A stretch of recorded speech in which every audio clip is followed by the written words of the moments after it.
The football talk show that holds back nothing on opinions. Straight shooting LJA. Hi, I'm John Sitton. Grassroots coach Manisha Taylor. Hello, I'm Rob Perez. G-Man. Sonley, Motivate Sports and Fitness. Christian Carambeu. Matt Hodgson, Director of the 4-year plan. We the people, for the people. Jazzy Fizzle. Your Monday night footballing fix. Make sure you join the revolution. The pitch is where we eat. The pitch is where we sleep. And the pitch is where we talk. Each and every Monday night of your lives. At youtube.com/pitch talk. For podcast links and information, check out our official website, www.pitch-talk.com.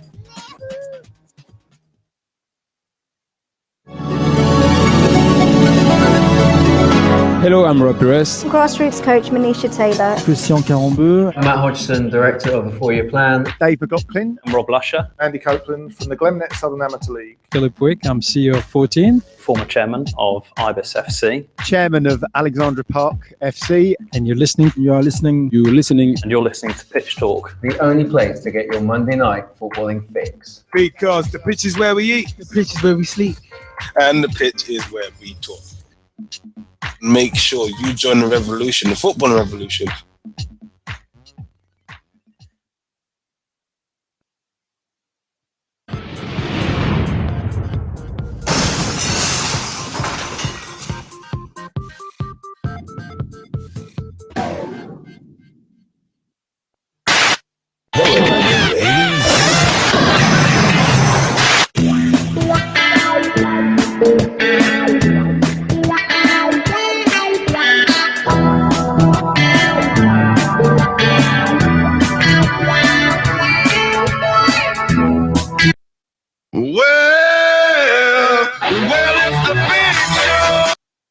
Hi, I'm John Sitton, and I'm here with Gavin, Liam and Gerald on Pitch Talk. The football talk show that pulls no punches and holds back nothing on opinions. Hello, I'm Rob Perez. My name is Christian Carambeu. I'm grassroots coach Manisha Taylor. Hi, I'm Matt Hodgson, Director of the 4-year plan, and you're listening to Pitch Talk, the only place to get your Monday night footballing fix. Make sure you join the revolution. The pitch is where we eat. The pitch is where we sleep. And the pitch is where we talk. I'm Andy Copeland from the Glennet Southern Amateur League. Philip Wick, I'm CEO of 14. I'm Rob Lusher, former Chairman of Ibis FC. I'm Sonley, co-founder and co-director of Motivate Sports and Fitness. And you're listening to Pitch Talk.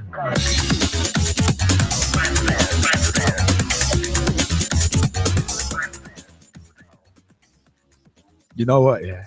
You know what? Because it was Valentine's Day yesterday. I have to go back to that tune again. I have to go back to go forward.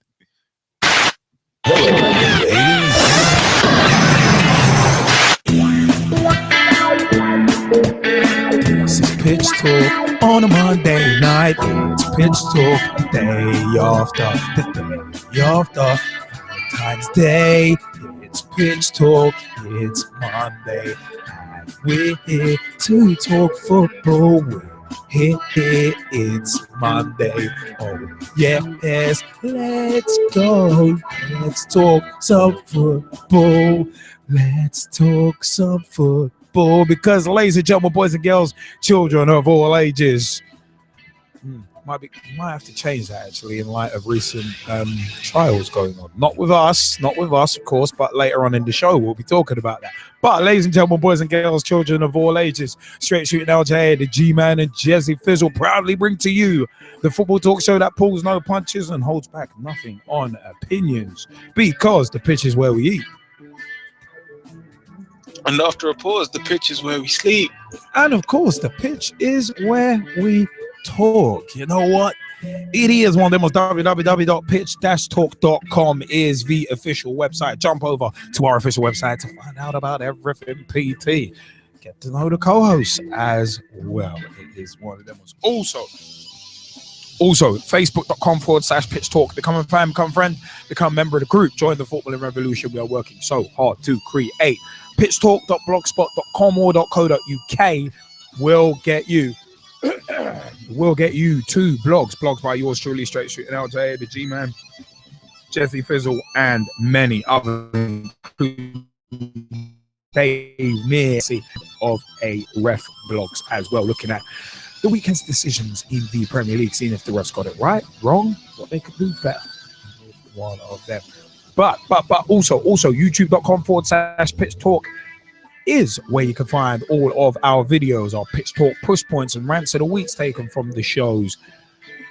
Our PT meets, pitch talk meets interview series. Also, you can find that the pitch talk on the road series as well, and also a series that we will be adding to in just about 2 weeks time, and that is pitch talk at the cup finals. We will be down on Wembley Way again, and you're gonna see me with red hair as well on Wembley Way on February 28th, 2016, because it'll be Liverpool versus Manchester City, the Capital One Cup final. Speaking of the Capital One Cup final, as said, we'll be on Wembley Way. We'll also be making a draw on Wembley Way too, and that draw is directly to do with the final, because also it is a case of we have a Capital One Cup final competition going on right now. We've had a few people who have entered already, but get your entries in as soon as possible. You've got till February 26th. We're closing the competition the same day as the FIFA elections are scheduled to take place. But with us, with our competition, there ain't gonna be no corruption. But that's a different story. But it's one of them ones. In our Capital One Cup final, our Liverpool FC related Capital One Cup final competition, we got 3 Liverpool calendars, official Liverpool calendars, signed by all 3 Pitch Talk co-hosts. And all you got to do is answer the question, who did Liverpool beat in the 2016 Capital One Cup semi-finals to make it to the final? If you send your full name and answer to pitchtalk@gmail.com, you've got till February 26th, 2016. So that competition, 3 official Liverpool FC calendars signed by each and every Pitch Talk co-host. That's myself, Straight Shooting LJ, the G-Man, and Jesse Fizzle as well. It's one of them ones. You can win one of 3. And the question is, who did Liverpool beat in the semi-finals? As I said, send your full name and answer to pitchtalk@gmail.com by February 26th, 2016, and we will make the draw live on Wembley Way as well. So it is one of them ones. But yeah, 075350804 466, 075350804 466 is the mobile number. Call us, text us, let us know your views. If you text in, please leave your name at the end of the text so we can give you a shout out as well. It is one of them ones where, also twitter.com/pitch talk, @pitch talk on Twitter. Tweet with us, follow us, see what we are up to. Pitch Talk Live on Google +2. We're on Instagram @pitch talk on Instagram too. So it's one of them ones. Hidden them social networks strong, long, and for life. But yeah, he is one of them ones. We're live right now on YouTube. Live as live can be. Also, we do podcasts in a number of different places: iTunes, Mixcloud, Spreaker, Podomatic, and TuneIn Radio as well. So pick your poison in terms of podcasts if you can't join us live. And we also do, of course, you leave the YouTube feed of the show up on YouTube too. That's one of them ones. Jesse Fizzle, how's your week and weekend been? Did you get... Actually, no, I'm not going to ask that question. What? That's going to make me sound like a lot more of a wrong. What? Really how was your week and weekend? And you just laugh. That's all. You just laugh. All right, Bill. Anyway, let's move on. No, weekend. Hey, you call him Bill? Bill likes pudding. And I'm going to stop there because I can't say the other half of that meme on air. Bill likes pudding. My goodness. And I know you've seen that meme as well. Yeah, because you sent it to me. This is Bill. Bill likes pudding. If you want to see that meme, the inside joke that we're talking about, join the official group on WhatsApp. All right. Did you just use the word inside in regards to that meme? Oh, Lord. You are so wrong. So wrong. You're fanning the flames. Oh my. How's your weekend been, Jenny? Good. It was good. Shout out to a couple people, man. Shout out to my cousin, it's her birthday today. Happy birthday to you. Shout out to my sister, it was her birthday yesterday. Nothing but love. Shout out to all my Valentines as well, man. I love all of you. How many have Shout you out got? to my ex-wife. Shout out to my next wife. Shout out to the future kids. And of course, anybody that I've forgotten, you know. Going on to the weekend's results, which we will get onto in results and analysis. Yeah. That's all I have to say about that. And how was your week and weekend? Did you have some pudding? Oh no, I had no pudding. LJ didn't get no pudding. He didn't get the yellow pudding pop. He didn't get the pudding. I should stop. It's too funny not to. No, yeah, weekend. The week wasn't well for most of the week, so it was one of them ones. But yeah, the weekend was absolutely tremendous.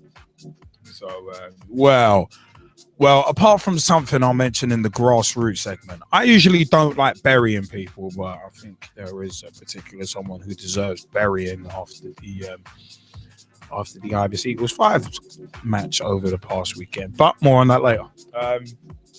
But yeah, it is one of them ones. No, the weekend was tremendous. Week wasn't great just because I wasn't well for most of it. So yeah, good. Didn't mean to put a somber tone on the show already, but yeah.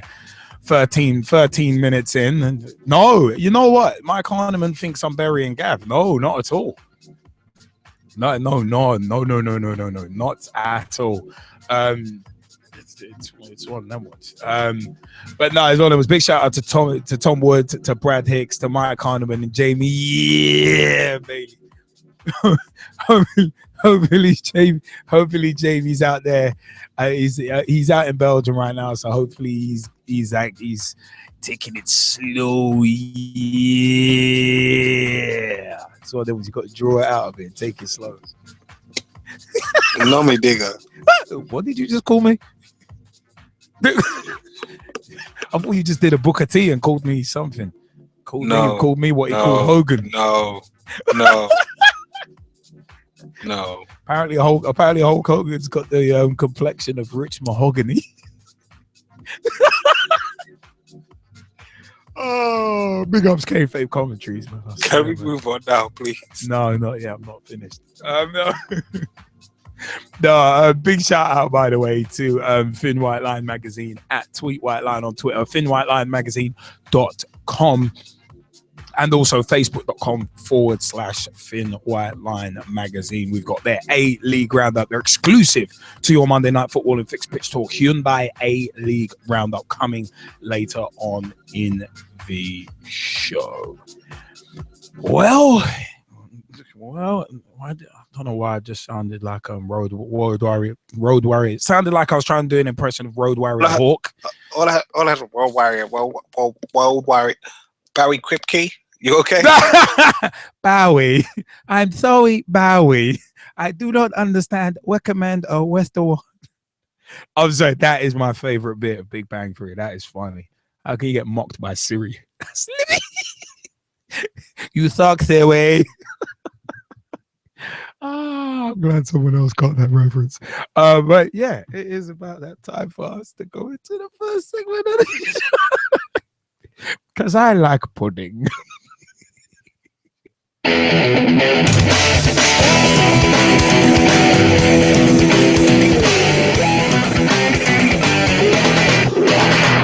Results and analysis.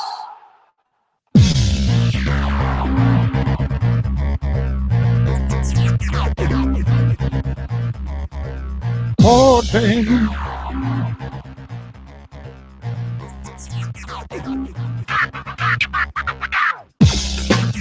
It's results and analyses. No pudding, just football. Just trying to crowbar the word pudding. I love that in the Skype chat. Brad Hicks, what has this show turned into? It's just turned into everyone just mucking around. It's turned into obligatory Big Bang references. Oh my. Where are we gonna start? Yeah.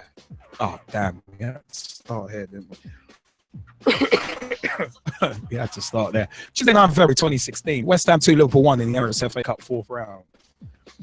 You notice how the laugh completely stopped when I saw what result we were starting on. But yeah, anyway, Mikel Antonio capitalising on sloppy defending of 45 minutes, but Felipe Coutinho, a clever under the wall free kick, banking on the wall, jumping, slotted it under the wall, and past Darren Randolph in the West Ham goal in 48 minutes. But Okpona, 121 minutes. Stoppage time of extra time. So win for West Ham. And it's one of them was, you want to talk to Peter Fenn, in the way 3 headers, you're always going to get punished. But once again, Liverpool's weakness on set pieces is exposed. But West Ham move on to a tie with Blackburn Rovers in the next round. So it's one of them was in a game where Benteke missed about 4 or 5 chances, which is actually a real shame. But it is one of them ones feeding the rumour mills and the naysayers once again. But hey, I can't put the blame on one person to do.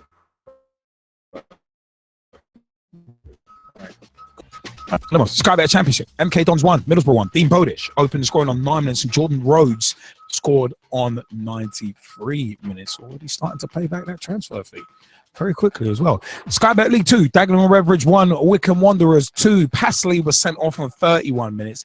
Hayes scored for Dagenham. Hayes scored in first half stoppage time for Wickham, but Wickham had a man sent off themselves. Thompson on the hour mark was sent off. Guttridge equalised on 72 minutes for Dagenham and Redbridge, but Cowan Hall won it 3 minutes later on 75 minutes. Hartlepool 1, Stevenage 2. Conlon scoring twice, 45 and 52, and Billy Painter getting a consolation back on 68 minutes for Hartlepool. Mike Harniman, we know you're gonna jump in on that one, definitely. For half a second, I thought you said colon. Anyway, semicolon. Oxford United 2, Mansfield Town 2. Green opened the scoring for Mansfield on 22 minutes. Hilton scored on 30 and 69 minutes, and Thomas equalised on 8-9 minutes for Huddersfield. Mansfield. Anyway, Wednesday 10th February 2016, Emirates FA Cup 4th round replay as well. Peterborough 1, West Brom 1. West Brom ended up winning 4-3 on penalties. Taylor opened the scoring on 55 minutes for Posh, but Darren Fletcher equalised on 71 minutes. Shifted on. Friday, 12th of February 2016, Sky Bet League 1. Burton 1, Chesterfield 0. Butcher was the only goal of the game in first half stoppage time. Shifting on to the weekend's Football League results. We're going to start in the Championship. Sky Bet Championship, that is. QPR 1, Fulham 3. Ross McCormack opened the score on 35 minutes. Then Bele scored on 40. Kearney scored in first half stoppage time, but Cherry got one back on 91 minutes for QPR. Nothing but consolation there for Rangers. Blackburn Rovers 0, Hull City 2. Hernandez opened the scoring on 53 minutes, and Diame scored on 63 minutes. Brighton 3, Bolton 2. Murphy opened the scoring on 11 minutes. Emilio Heskey scoring on 22 minutes. Hemed gave Brighton the lead on 43. Jay Spearing scored on 52, but Kayal scored for Brighton, what turned out to be the winner on 58 minutes. Bristol City 2, Ipswich 1. Flint on 20 and 35 minutes, and Pittman got one back for Ipswich on 61 minutes. Charlton 0, Cardiff 0. The only real thing to report about this was that Amiobi was actually sent off on 96 minutes after being booked on 45. So second bookable there. Excuse me. Derby County 0, MK Dons 1. Forster Caskey on 82 minutes with the only goal in that game. Nottingham Forest 0, Huddersfield 2. Mills scoring an own goal on 14 minutes and Billing adding the second goal for Huddersfield on 84. Reading 0, Burnley 0. 3 bookings in that game actually. Hal Robson Carney on 59, Joey Barton on 67, and Obita on 70 minutes. Rotherham 0, Birmingham 0. Couple of reds in this actually. Matuk was booked on 39, then got sent off on 95. Wood was booked on 53, sent off on 79. So Rotherham. New manager is one of them was new manager, Neil Warnock, 2 sendings off. Coincidence? Maybe, maybe not. Sheffield Wednesday 4, Brentford 0. Barbet was sent off for Brentford on 5 minutes. But Forestieri scored on 12 minutes. Hooper scored on 30. Lee scored on 45, and Santos Xiao scored on 89 to complete. What was kind of a rout. Wolves 1, Preston 2. Gallagher on 17 minutes. Adam Reach on 53 minutes, and Mason got one back for Wolves on 66 minutes. Sky Bet League 1, Blackpool 2, Shrewsbury 3. Knight Percival opened scoring for the Shrews on 5 minutes. Wally scored on 7 minutes. Mangan scored on 29 minutes. So 3-0 down inside half an hour for Blackpool at home as well. But Aldred scored on 36 minutes, and Phyllis Kirk scored on 54 minutes, but it wasn't enough. I love the fact that the name Aldred actually sounds like a cereal. is one of them ones. Aldred for the Jamaican in your breakfast.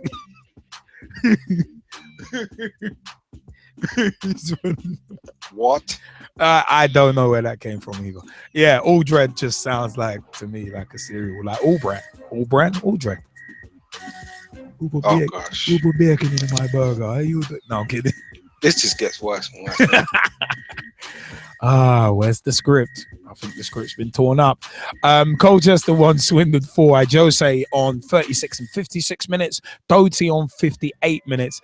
Put Swindon 3-0 up. Edwards on 64, and Doty got his second on 72 minutes. Coventry 6, Bury 0. Stokes on 4 minutes. Cargill on 12. Madison on 16. Fleck on 43. Armstrong on 68 and 70. 6 is quite a common number this week. Anyway, but Crew 1, Walsall 1. Bradshaw scoring a penalty on 32 minutes, and Inman scoring on 49 minutes. Doncaster 0, Sheffield United 1. Adams with the only goal of the game on 42 minutes. Gillingham 2, Barnsley 1. Samuel on 25 minutes. Hourahan equalised on 62 minutes for Barnsley, but Dak got the winner for Gillingham on 63 minutes. Peterborough 0, Bradford 4. Hanson on 45 minutes. Reed on 56. Hanson again on 68. And Davis rounding out the scoring on 77 minutes. Port Vale 0, Fleetwood 0. Rochdale 0, Millwall 1. Gregory with the only goal of the game on 54 minutes. Scunthorpe 1. Sorry, Tom Wood, I'm sorry, but Scunthorpe 1, Southend 0. Paddy Madden, only goal of the game on 11 minutes. Wigan 0, Oldham 0 was the last score out of Sky Bet League 1. Sky Bet League 2, Newport 1, Carlisle 0. Bowden on 56 minutes with the only goal of the game. Comley was sent off for a second bookable on 90 minutes. Accrington 4, Crawley 1. Edwards opened the scoring for Crawley on 21 minutes. But that was the beginning of the action because Key equalised for Accrington on 48. McCartan was sent off on 64.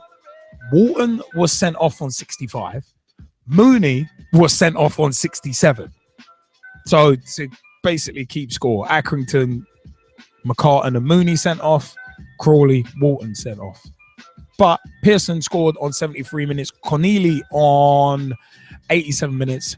And Mingoya on 91 minutes scored for Accrington. So imagine that. That's a bittersweet day. 4 goals, 2 sendings off, and 3 points. 4, 2, 3. had to do it. We work like this. There's no reference in there at all. It's just, yeah. Anyway, Wimbledon 4, Luton 1. Sweeney on 23, Taylor on 25, Rigg on 47, and Taylor scored again on 49, but Marriott got a consolation goal back on 59 minutes for Luton Town. Dagenham and Redbridge 0, Barnet 2. Gambin on 24 minutes and Nelson on 69 minutes. Hartlepool 2, Yeovil 1. Billy Painter scored a penalty on 58 minutes. Jackson on 71. Smith was sent off on 79, and Zoko scored a consolation for Yeovil on 93. Leyton Orient 0, Northampton Town 4. McDonald on 54. Holmes on 64. Collins on 84. Oh, that would have been brilliant if Collins had scored his second on 94. 54, 64, 84, 94. That would have been brilliant. But it was on 91. Morecambe 2, Oxford United 4. Kemar Roof on 9 minutes. Molyneux on 23 minutes equalised for Morecambe. But Miller was sent off on 70 minutes. Lundstrom scored for Oxford United on 71, Hilton on 74, Bowery on 80, and Barkhusian on 91 minutes. Got another consolation back for Morecambe. Plymouth Argyle 3, Mansfield Town 0.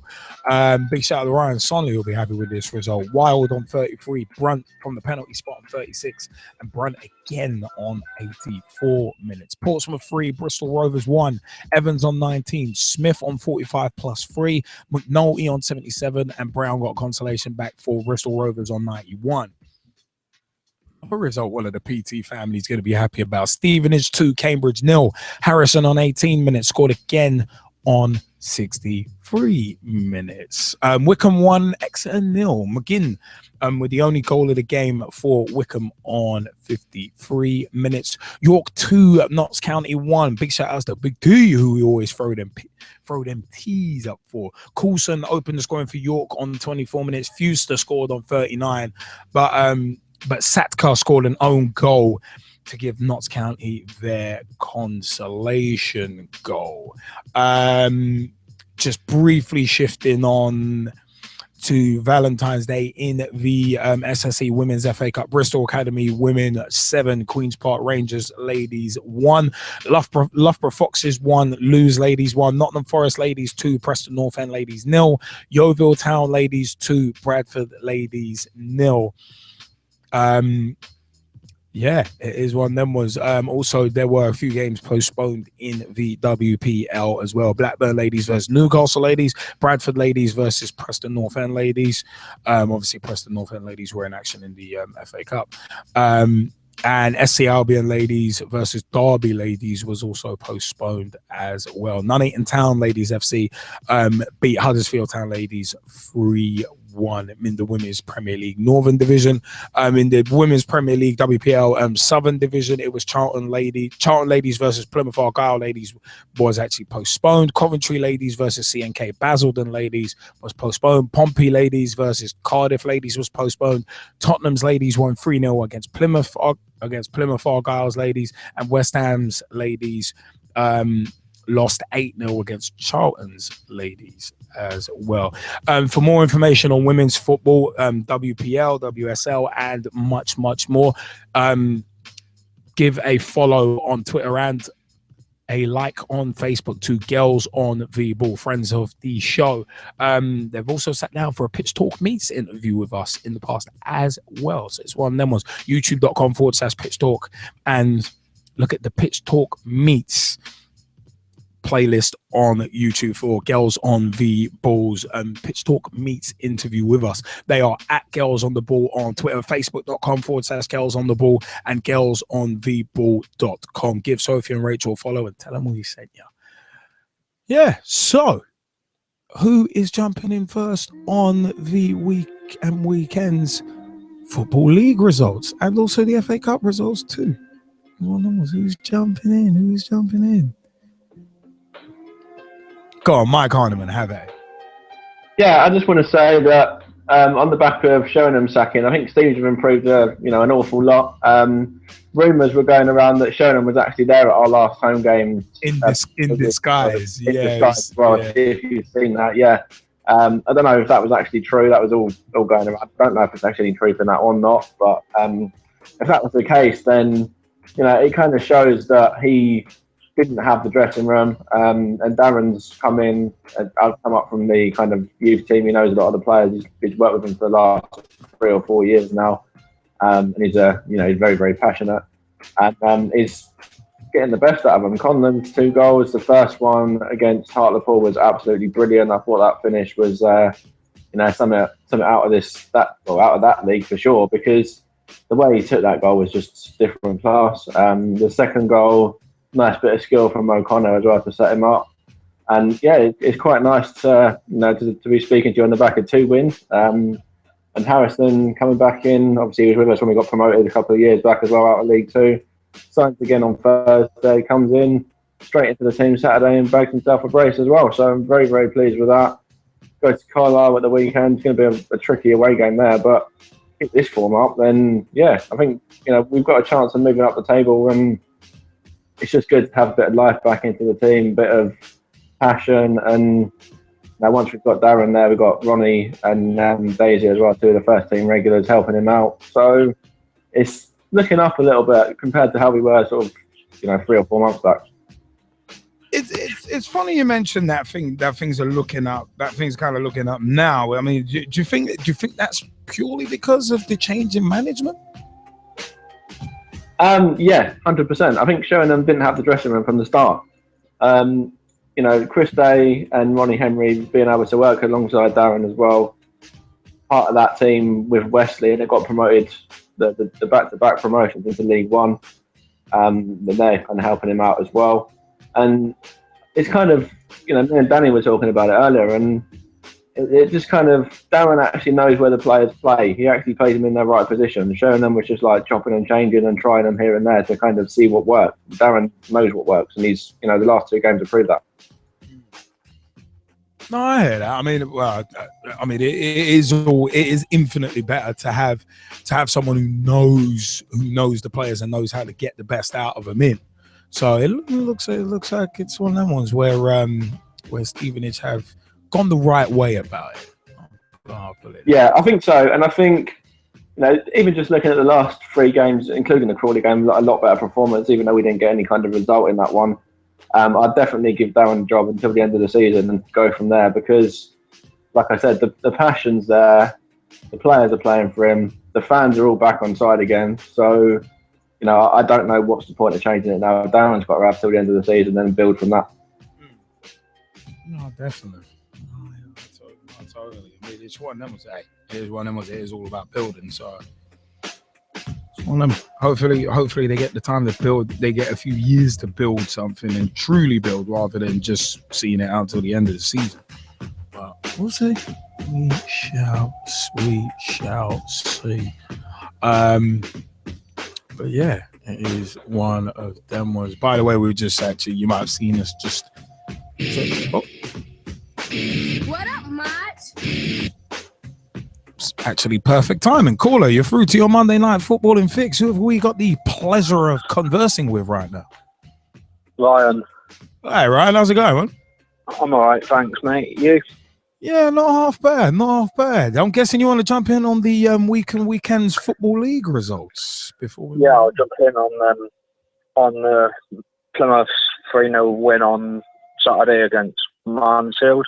I mean, we played really well against Mansfield. I mean, aside that, they're actually 4th in the league before the game kicked off, and to be honest, they didn't look like a side that were challenging us. I mean, we deserved all 3 points. I mean, we got our first ever penalty of this season, which was a blatant penalty, push in the back of Ryan Brunt, and he clearly put it away. So, I mean, overall, good performance. Greg Wild scored as well, so he got another selfie, because there's a deal with me and him.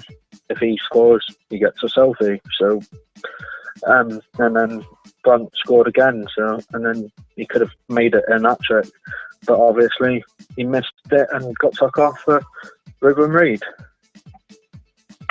I mean, it's one that that 3-0 win. How important in terms of the short term is that 3-0 win to Plymouth? Well, it's so much important to us that it kept us on the pressure for going up as automatic instead of going up as by the playoffs, which we wouldn't want. Because that's always it's always the one where you'd rather go up automatic because it gives you a little more time to prepare. You haven't got the extra games to contend with where you don't know whether you're going through or not, and it's whether you're going up or not, I should say. So it's always good to know. It's always good. Yeah. But Brian, quick question: you sticking around with us for the rest of the show? I will be. I'll be on Skype from about 10ish, so I'll be on from then. Nah, good stuff. Good stuff. It was one of them ones. So hopefully you can talk about the Premier League scores and that. Well, we'll see. Well, it is about time. It is about time for us to shift on. So, Ryan, we will catch you later. But thank you for calling in. All right, catch you later. Bye. Take it easy. Bye. So it is one of them ones where, let's move on. Saturday, 13th of February, 2016. It is one of them ones. Sunderland 2, Manchester United 1. Jazzy Fizzle, would you like to read out the scorers? No. Would you like to read out the scorers? No. Would you like to read out the scorers? No. What? No. What? No. What? No. Is the wait, hold on. It was 2-1. What? Sunderland beat Man United 2-1. What? Their first win against Man United at the Stadium of Light. What? Is that funny? Is that humorous? What?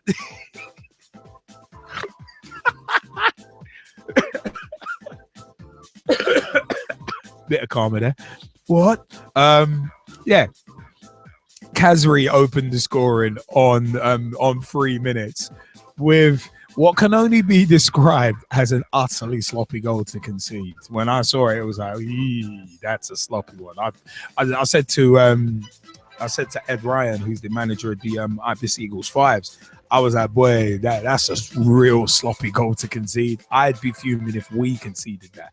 That'd be one of them ones. But Anthony Martial, his equaliser on 39 minutes. It was one of them ones where Manone did very well to save the first shot, I think, from Mata. But Martial's composure on that finish, quality. Can't deny it. But it is one of them ones on 39 minutes. That little dink. That little dink was just nicely done. But that David De Gea own goal ended up giving Sunderland the 3 points. But the fact is, I mean, United do look quite poor, and them having the young fullbacks. There were a couple of times where they were getting skinned. It was Borthwick Jackson and the absolutely perfectly named Love. One of them was brilliant. It was just brilliant. But I think it was one of them. Was he replaced? Well, wasn't it Herrera he replaced? Wasn't it Herrera who Love replaced, Jesse? I believe so, but because the way for me the Herrera injury was quite funny because what? No, I don't mean literally he, but it was one of them ones where it was like I've told a number of people, if you bottle out of a challenge, you're going to be the one getting hurt. And to me, when I saw that happen in real time, and then I saw the replay, I was like, yeah, he tried to bottle out. He tried to bottle out of the challenge, and the way he landed, it was one of them. It was an unfortunate landing, but the way he tried to bottle out of the challenge, I can't have sympathy for someone who gets hurt bottling out of a challenge. If you bottle out of it, and also the Sunderland player actually got booked for it for no reason, and it's like, wait, how are you gonna book? How are you booking the Sunderland man if Herrera's gone into him and hurt himself? So it didn't make any sense. But it's one of them ones. Sunderland, Man United. Jesse, your view on it, man. What do you reckon? These things happen. Do you know what I mean? And it's a real kind of microcosm of the whole season when you think about it. Manchester United have been inconsistent, and this is part of the inconsistency. The biggest thing here now is obviously all the talk about the pressure on Louis van Gaal, the talk of, Jose Mourinho potentially being the next Manchester United manager over the course of the next few days. All right? Still saying the whole thing's laughable, but yeah. So, all of that talk is really the focus. I'm not taking anything away from Sunderland. I think, overall, you have to beat the team in front of you, and that's what they did. Absolutely massive 3 points for them when you think about it. But for Manchester United, this has been a season of ups and downs, right? And I think a lot of Manchester United fans, they're not feeling the overall variance, right? They're just feeling the intermittent vibrations in the middle, right? Because they're so used to being at a certain level that things like this, they're very painful. And I'm not saying that it's not painful, it's not upsetting. Of course it is. But at the same time, right, this was always going to be a work in progress. Always, always, always. You did not just say intimate vibrations, did you? No. But we can tell what you've got on your mind, so it's fine. It was Valentine's Day. It was Valentine's weekend. You're the one making the lines, not me. Me? I didn't even say the line. Jazzy. What's the matter with you, Jazzy? I didn't even say the line. I rest my case. Anyway, the point I was making is, of course, it's upsetting, but this was always going to be the case. It's a work in progress, right? It was always going to be a tough task to replace Alex Ferguson after him being in charge for so long. Then, of course, there was everything that happened with David Moyes, and it's always going to be hard to replace the man that replaced the man that was the man, right? It's always going to be difficult. Well, that's why you don't replace, you evolve. I mean, you look at when Hulk Hogan left the WWE. That company moved on. They made Bret Hart and Shawn Michaels into stars. Then after that, they made Steve Austin and The Rock into stars. Then after that, okay, there was a bit of a drought. But anyway, it's one of them ones. You move on, you evolve. It's like people. It's getting to kind of wear thin on me in terms of, oh, we need to replace Sir Alex. We need to replace Sir Alex. If you're looking to directly replace, legitimately, your greatest manager, I'm not telling tales out of school with that, am I? Legitimately, your greatest manager, right? Well, one of them, sure. Okay. It's one of them ones. It's like Arsenal trying to replace Arsene Wenger.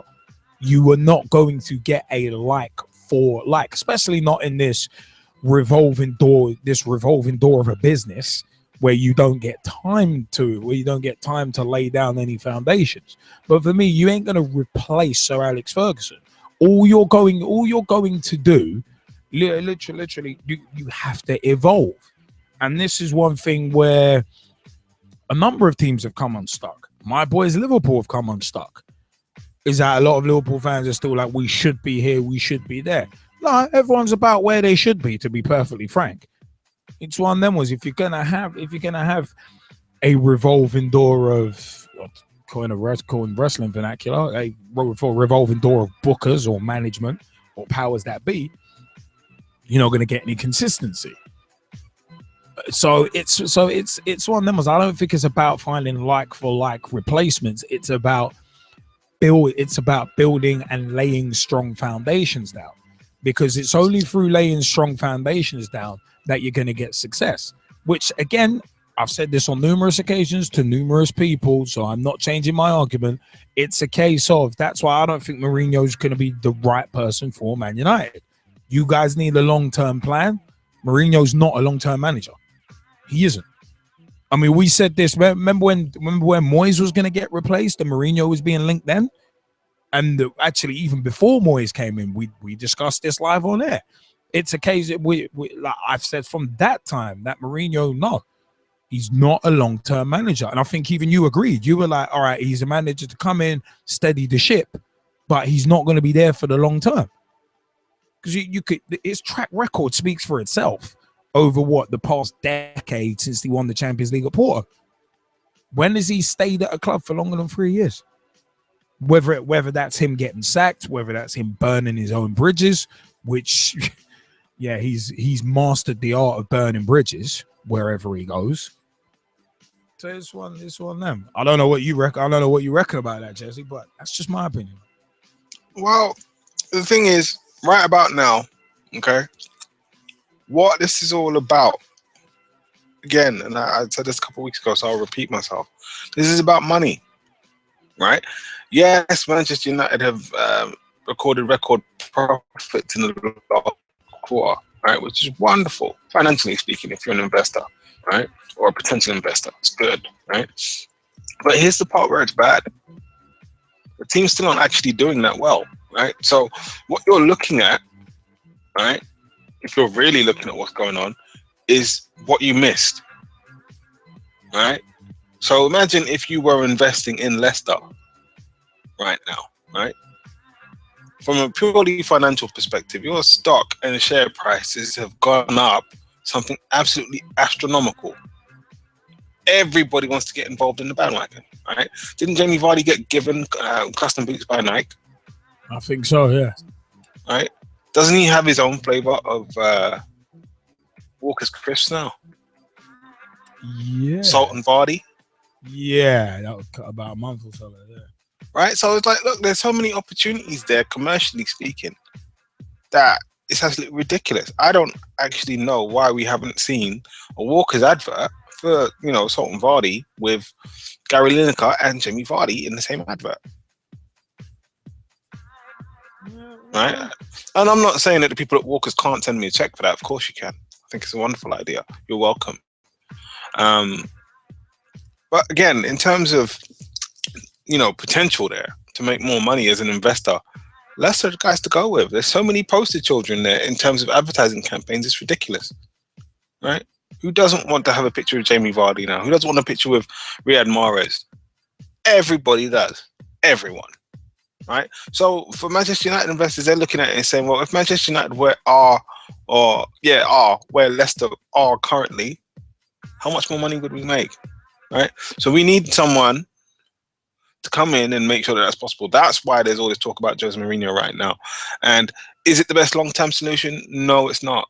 It's not. But what we kind of forget about football, generally speaking, is it's very much a what have you done for me lately, right? Immediate results business. That's what it is. But that's the problem with a lot of the current game and the state that it's in.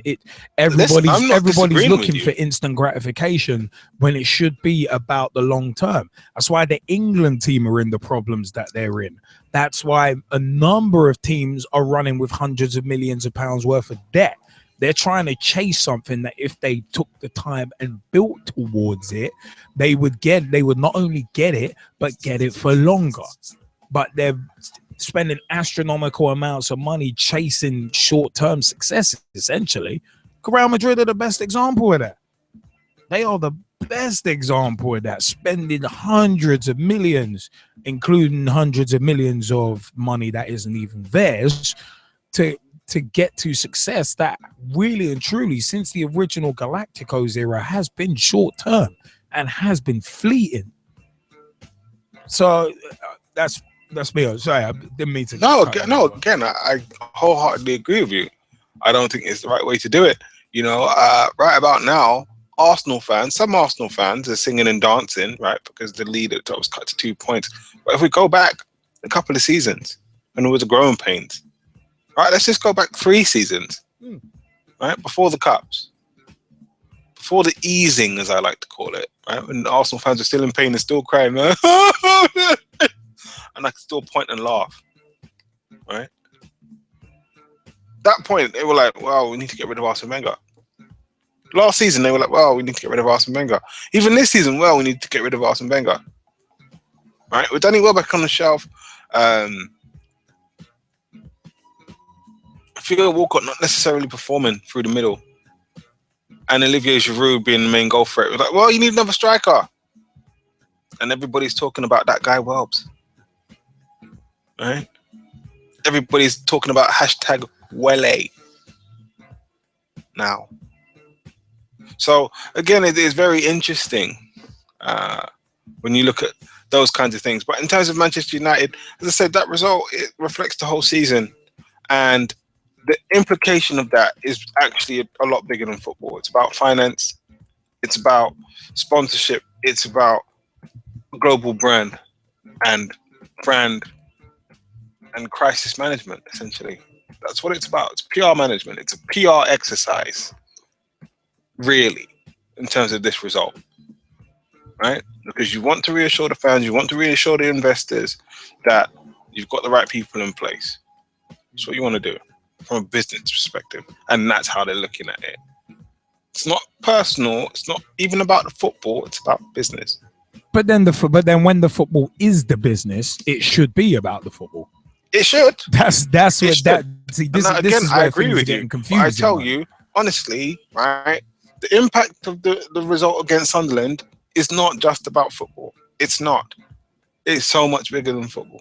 Do you know what? Speaking of bigger than football, and this is kind of borrowing a little from general talking points, but we're going to come back into that.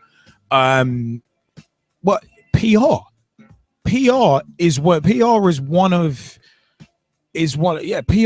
the main words. I think one of the main phrases here, public relations. And at the end of the day, with what you're mentioning, it does very much sound to me like it's all right. Let's bring in Mourinho just to get someone with pedigree and get someone who looks good to the stockholders. So it's essentially PR and also satiate a lot of the lynch mob fans who are calling for LVG out and Mourinho in, especially the idiots who made the Mourinho scarves. But for me, it's one of them ones, and I said this slightly borrowing from general talking points. If people were to, and those kind of stockholders at Man United were to really look, especially at what Mourinho's done over the past 7-8 months of this season, it's one of them ones. Do you really want that PR nightmare? Because he is legitimately a PR nightmare. He at one point he's a media darling. Then towards Chelsea, he's throwing everyone under the bus, and he looked like he was losing it. He lost the dressing room. He looked like he was losing his mind at some points too. But it's one of them was, do you really want that kind of PR crap storm? Because as I said, we're going to get into this in general, but we've got two big topics coming up in that segment relating directly to bad PR and what bad PR can do to people. So it's a case of, is Mourinho really the best move from a PR perspective? Because you look at what he did at Chelsea in his final few months. I said there is still legal action taking place against Chelsea Football Club and against Jose Mourinho himself that Jose Mourinho brought onto himself and onto Chelsea Football Club. So for me, that would be a major thing that I would be like, all right, cool. Do I want trophies and potentially a crap load of bad PR? Because this guy likes to shoot his mouth off. And if stuff goes wrong, what happens if stuff goes wrong? What happens if he doesn't win anything for his first couple seasons with you lot? If he goes to Man United, what happens then? What happens if he starts throwing people under the bus again and ends up bringing legal action on Manchester United as well? I'm playing devil's advocate to an extent there, but all right. Them ones. So I'll tell you what happens, and I'll tell you why you go for Jose Mourinho and why you don't go for Jose Mourinho. Okay?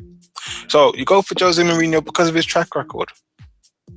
But Louis van Gaal's track record is every bit as good. I'm not disputing that. That was actually part of the reason why he was hired. Right? Let's not beat around the bush here. Yeah. I remember who Mourinho studied under the learning tree of. And I've had to say this to a lot of Man United supporters who didn't realize what I was getting at when I was asking that question. You're not one of them.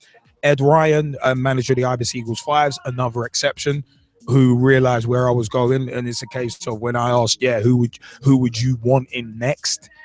His answer, just like you, his first answer was not Jose Mourinho. So it was one of them. For me, it's a case of the smart Man United fans I'm not jumping on this Mourinho bandwagon. Because if you think the style of play is bad now, what the hell do you who the hell do you think Mourinho learned it from? Probably the biggest exponent of it. So, but you were saying, yeah. So one of the reasons why you don't go with Jose Mourinho is because of the track record, right? So you don't go with Jose Mourinho because you know, in terms of long term, i.e., greater than 3 years, right? Things generally don't seem to work out well in terms of him staying at a club. There's usually another project somewhere, right? Usually there would be some sort of discord with the board, some sort of discord with the media, and off he goes. Generally speaking, that's how the story's played out so far. Yeah, right. And at more but than you go one with club, him because of the track record. Because over the course of the first 2 seasons, right? Give him 2 seasons, he wins you a trophy minimum, if not 2. Right. So that's why you go with him. But having said all that, right, I think one of the big factors, well, 2 of the big factors we're not really talking about here in regards to Jose Mourinho and why you go with him: money. Okay, the guy is literally money by himself, right? He is one of the most sought after football personalities. Forget managers, just football personalities. Right? Because he always generally has something quite interesting to say that would normally end up in some sort of soundbite, end up selling something from the back page, if not the front page. Right? Let's not forget, Jose Mourinho is not actively in football in terms of as a coach of a team at the moment, except he's the one everybody's talking about. Yeah, but that's because of the parasitic media and rumor mills. Well, it's not of his own. It's not of his own doing. Look at that letter. It's still generating attention. No, but look at that supposed letter that actually turned out to be fake. That's the parasitic media's doing. That's not Mourinho's doing. Listen, either way, right? How did it garner so much interest? You attach Jose Mourinho's name to it. That's how you go and garner that much interest. And this is what I'm saying. I don't know. For me, it's like people. For me, some people like what you're gonna want if you're an advertiser and a media partner, right? You're gonna want attention. His name brings that anyway. Yeah, but for me, good, that's bad, indifferent. You get the attention. So no, but you get what you I get what you mean, because Shane Douglas, aka Troy Martin, says it in his Breaking Kayfabe with Kayfabe commentaries. He's like, talk good about me, talk bad about me, just talk about me. Which all right, to an extent is fair dues, but at the same time, I just see it as this whole Mourinho to Man United thing. A lot of this has just been whipped up by the parasitic media, and sadly, a lot of people in life. I always use football as my microcosm of the world. Some people don't get why, but I've always got the reasons. It's a case of a lot of people would rather believe the rumors than the truth. And I talk to a lot of football supporters who are like that, who, when you tell them the truth, they're like, but the paper said, bro, you do realize I'm telling you fact here, right? Like, Google it if you don't believe me. I'm telling you fact. And the only response you've got to me is, oh, but the paper said this. It's like, okay, cool. Where did they get that information from? Where's the direct quotes? Oh, there's none. Didn't think so. See? Told you. Fake. Rumors. But a lot of people would rather believe rumors, which absolutely befuddles me. When truth stares you directly in the face and you'd still rather believe rumors, don't get it. Don't get it. When people are telling you rumors and you're actually believing it without questioning it, that befuddles me. I'm not saying you personally. I'm saying a lot of other people do that, especially in regards to this Mourinho thing. Because I gathered you weren't talking about me personally, and that's fine. So going back to my point about Jose, right about now, you also have to think about, as I say, 2 things. 1, money. He's going to bring money. That's what he does. But he's going to cost you money too, because he ain't coming cheap. Well, yes, but at the same time, right, in terms of the income that he will generate, okay, it will be worth more than the cost of his contract. It's really that simple. It all depends. Right? It all depends, because there's no guarantee that he's going to see out the 3 years. Hey, listen, there's I mean, look at Chelsea. I mean, finish the show either, right? But the point I'm really making here is, generally speaking, right? His teams are competitive and they're thereabouts. Generally speaking, right? Yeah, I was going to say Chelsea as reigning champions are a hilarious exception to the rule. Which means, right, that in terms of getting that Champions League money on a regular basis, that will start to happen again under him, right? And everybody knows how much the Champions League money is worth. Now, if the team are actually successful in getting to the group, out of the group stages in the Champions League, that's more Champions League money, okay? Domestic cups, hit and miss here or there, give or take, right? But if they have a good run in that, again, not only is it another potential trophy, but more money from progressing in that competition, right? So that's part of where the money comes in. If they end up winning any of these competitions, again, more money, right? So the money is coming in, which means investors will want to actually spend more money because they've made money already, right? And other investors will look at it and say, hey, this is actually a good opportunity. But remember the amount. But remember the amount of money Mourinho spends wherever he goes. Again, so it's right? it's one of them, and there's no guarantee of success. Generally, it is worth it. Yeah, but there's no guarantees. The only thing for sure in football is nothing's for sure. Well, corruption's starting to become a sure thing. But that's a different story. Say this to you, right? The only thing in life that's for sure is that nothing in life is for sure. That's it. Didn't I say that? Right? So, having said all that now, again, I think when you also factor in the second thing that we're not really talking about, but is a big purple elephant in the room, Pep Guardiola going to Manchester City. And the third thing, who else is actually available? Yeah, but the Guardiola thing, that's more personal. Why? And on a general basis, you've been bringing the business reasons. The Guardiola Mourinho rivalry, you can see that's personal. Between those two, between them, but I'm talking from a business perspective. That's not personal. That's just smart business, right? So yeah, but also Man City, Man United as a rival. Man City, Man United as a rival. In recent footballing history, right? He's gonna go to your rivals, and you're not gonna go with the guy that beat him to a league title and set records while doing it. But that's personal. But again, that's personal. It's like Man City v Man United as a rivalry is personal. Because business-wise, there ain't no comparison. They ain't in the same universes. Here's the thing, right? Again, if you want to go business-wise, right, they're recent rivals because they've won the title recently.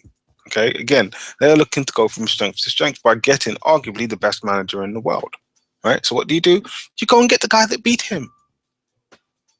That's what you do, especially with the fact that the current guy isn't working, not just with the on the pitch performances, but with the fans, with merchandise sales, with general income, right? Because there's a lot of money lost this season, a lot, despite the record profits. Yeah, but there was a lot of money lost the season before too under Moyes. Again, which is why David Moyes got replaced. Well, no, results on the pitch were the main reason why. Anyway, are you sure? Yeah, of course. And you lot play 7th with him. Yeah, see, it's one of them. But you know what? But it is one of them ones though, where Jamie Bailey said some interesting stuff in the Skype chat. He has mentioned if LVG goes the United hierarchy, we'll have to rethink their strategy once again. As I think Ryan Giggs, in my opinion, should have been given the United job when he had it. So it's interesting one there because as I said, it'll be one of them ones. It's a valid point. It'll be a short-term strategy. It's a valid point, and I thank Jamie for raising that point. And part of me, the romantic part of me, considering we just finished Valentine's Day, does agree, right? That maybe Ryan Giggs should have been given a chance, but I can also understand why he wasn't. Okay. Oh yeah, coaching wise, he's not. In the sense of right. Let's look at it. Who was given a chance? The last guy they gave a chance, right? Who realistically was he able to cut the mustard in David Moyes? The Jeff Jarrett of football, the chosen one. It failed, right? So you know what they're doing now? They're going with a tried and tested hand. So you look at a temporary resume versus David Moyes, right? And you say, actually, yeah, I'm gonna go with this guy, right? Because he kind of knows what he's doing. He's kind of done it literally across Europe, right? So okay, I think we're gonna be in good hands with him. right? And in many ways, there are a lot of things that didn't really work out for him this season, especially with injuries, right? So at the same time, you're looking at it now, as I say, with view to the money, with view to the fact that your City rivals, right, were also rivals in the fact that they've also won, you know, domestic titles very recently at your expense, right? And now strengthening to go with arguably the best coach in the world right now, right? Just purely by looking in his trophy cabinet, nothing else, right? Your hand is really forced here from a business perspective, right? Because I will tell you what the conversation is at board level when they're sitting down talking to investors. The investors say you have to do something, you have to make a move in regards to what the guys on the other side of the city are doing. You have to do something. You don't care what you do, right? But it has to be something big. I.e., if they're getting the best manager in the world, we need to get the guy who beat him. Right? Right now, the guy that's in, he's losing us money every day. And here's the golden rules of making money. First one, don't lose money. Second rule, see rule 1. That's it. And that's Warren Buffett, by the way. And he knows something about making money. All right. I mean, you know what? Yeah, we got to shift on just because we got more results to go through. Saturday, 30th of February 2016. Bournemouth 1, Stoke 3, and Buller with a quality volley on 9 minutes, scoring his first for Stoke. Ibrahim Afellay on 52 minutes. And there was one more goal in that on 55 as well. Joswell getting that one. Matt Ritchie actually got one back on 57 minutes, but it was a bit too little too late. Crystal Palace 1, Watford 2. Troy Deeney scoring a penalty on 16 minutes. Very good spot by the referee, actually, and he got it perfectly right because Deeney was hauled down. Adebayor equalised on 45 minutes. And my reaction after the Ibis Eagles 5s game was that it was at Adebayor. I literally burst out laughing. But Suarez was sent off on 94 minutes, and Troy Deeney got the winner on 82. Everton 0, West Brom 1. Pretty much West Brom's only shot on target, and Rondon scored it. But if that was Everton had like 15 shots on target, something like that. But anyway, Norwich 2, West Ham 2, Brady on 54, Houlihan on 65, Payet on 74, and Noble on 76. Letting lead slip. Swansea 0, Southampton 1. SH. Long, aka Shane Long, after missing a glaring opportunity at the end of the first half, scored on 69 minutes. He only called the game. Chelsea 5, Newcastle 1. Costa on 5, Pedro on 9. Newcastle continued the capitulation on 17 minutes when they let Willian in. And it's Pedro on scored again on 59 minutes. Traore snuck in on 83 minutes, and Andros Townsend scored a quality goal. Only consolation on a rotten day for Newcastle, who went down 5-1 at Stamford Bridge. Sunday, 14th of February 2016, Valentine's Day. There was a massacre, but we're going to come back to that. Arsenal 2, Leicester 1. Yes, Brad, Arsenal 2, Leicester 1. Closing that gap to 2 points at the top. Jamie Vardy with, well, it's one of them was getting upended by Nacho Monreal. Clumsy challenge on 45 minutes, and that penalty got converted. Danny Simpson, moronic. It was on a yellow on 49 minutes, got booked. 54 minutes. Pulling down Olivier Giroud and got himself sent off. Moron. I'm sorry. That is flop of the week contention right there. But Theo Walcott off the bench, 70 minutes, scored. Sending a lot of, how can I say, fickle Arsenal fans into raptures. But it is one of them ones. Danny Welbeck scored on 95 minutes to send a lot more fickle Arsenal fans into raptures as well, because he'd become the forgotten man after being injured all season. But it is one of them ones. But also at the top as well, later on that day, Man City 1, Tottenham 2. Harry Kane scoring a penalty on 53 minutes. A penalty that was never a penalty. I mean, it's one of them was, I actually do sympathize with Raheem Sterling because that was never a penalty. He's jumped in the air, turned his back on it. It's hit his ribs, then his elbow. and it's given against him, and actually didn't actually technically look like it was in the box either. But Kane put the penalty away. Iheanacho equalised on 74 minutes. Very nice build-up to the goal as well. But Christian Eriksen, on his birthday, scored on 83 minutes to give Tottenham the win. Speaking of massacres, Aston Villa 0, Liverpool 6. Daniel Sturridge on 16 minutes. We see the dance. We see the dance. You got to do the studge. One of them was Milner on 25 minutes. Emre Can with a 20-yard drive on 58 minutes. Divock Origi. One of them was Divock Origi coming back off injury, scoring on 63 minutes. Nathaniel Klein got in the act after a very good save from Mark Bunn, but his defense just let him down. And even Uncle Kolo got in on the act as well on 71 minutes. It is one of them ones. Between the Aston Villa Liverpool game and the Chelsea Newcastle game, they're some of the most woeful defending you will see all season. Between just those two games, the goals in those two games alone. But it is one of them ones. Yeah, Arsenal were funny. Arsenal were funny in this regard because Leicester were installed last week as favourites for the league.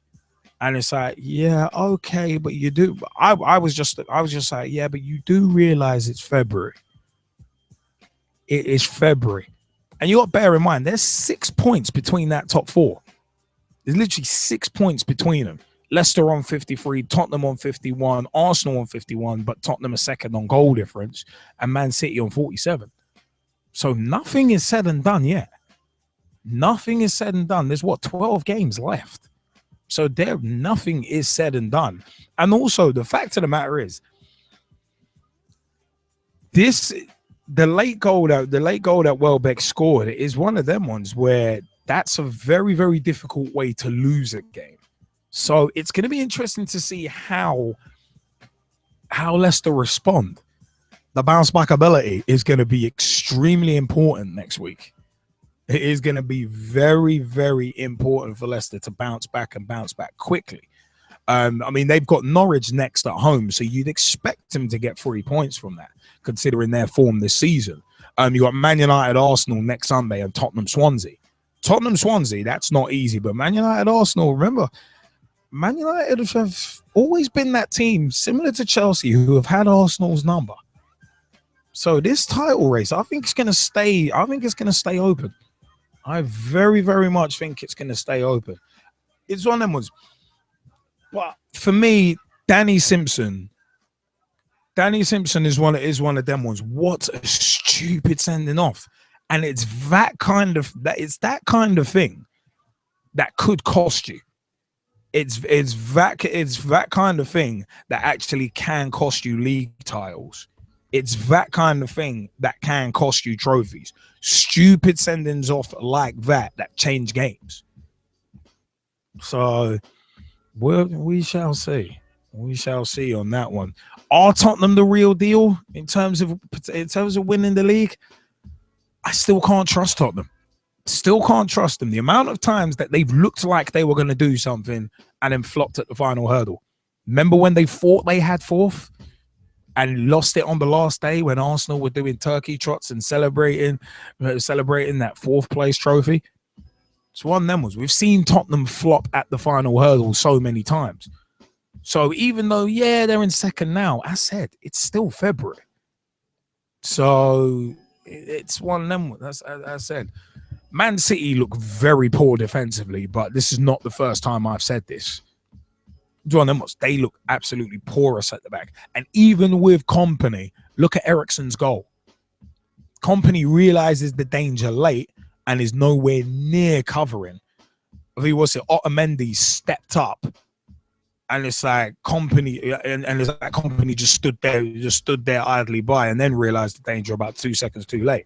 And Otamendi had a great chance very late on to actually equalize. There were a couple of disallowed goals in this as well, but one of them was correctly so. But it's one of them ones where Man City are giving themselves once again are giving themselves an uphill battle They're putting themselves in that position again, and it's because of the backline. The backline is shaky as hell, which is why with the Capital One Cup final, it's one of them ones. It's one of them ones where it's guaranteed goals in that because both defenses are leaky as hell. Arsenal, this is their best chance in a long time to take the league title.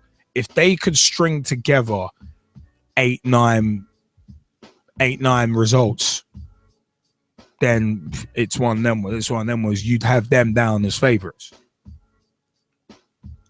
Leicester, it might be it, but I don't know. Something for me, Danny Simpson sending off told me a little more than it might have told most other people. Danny Simpson sending off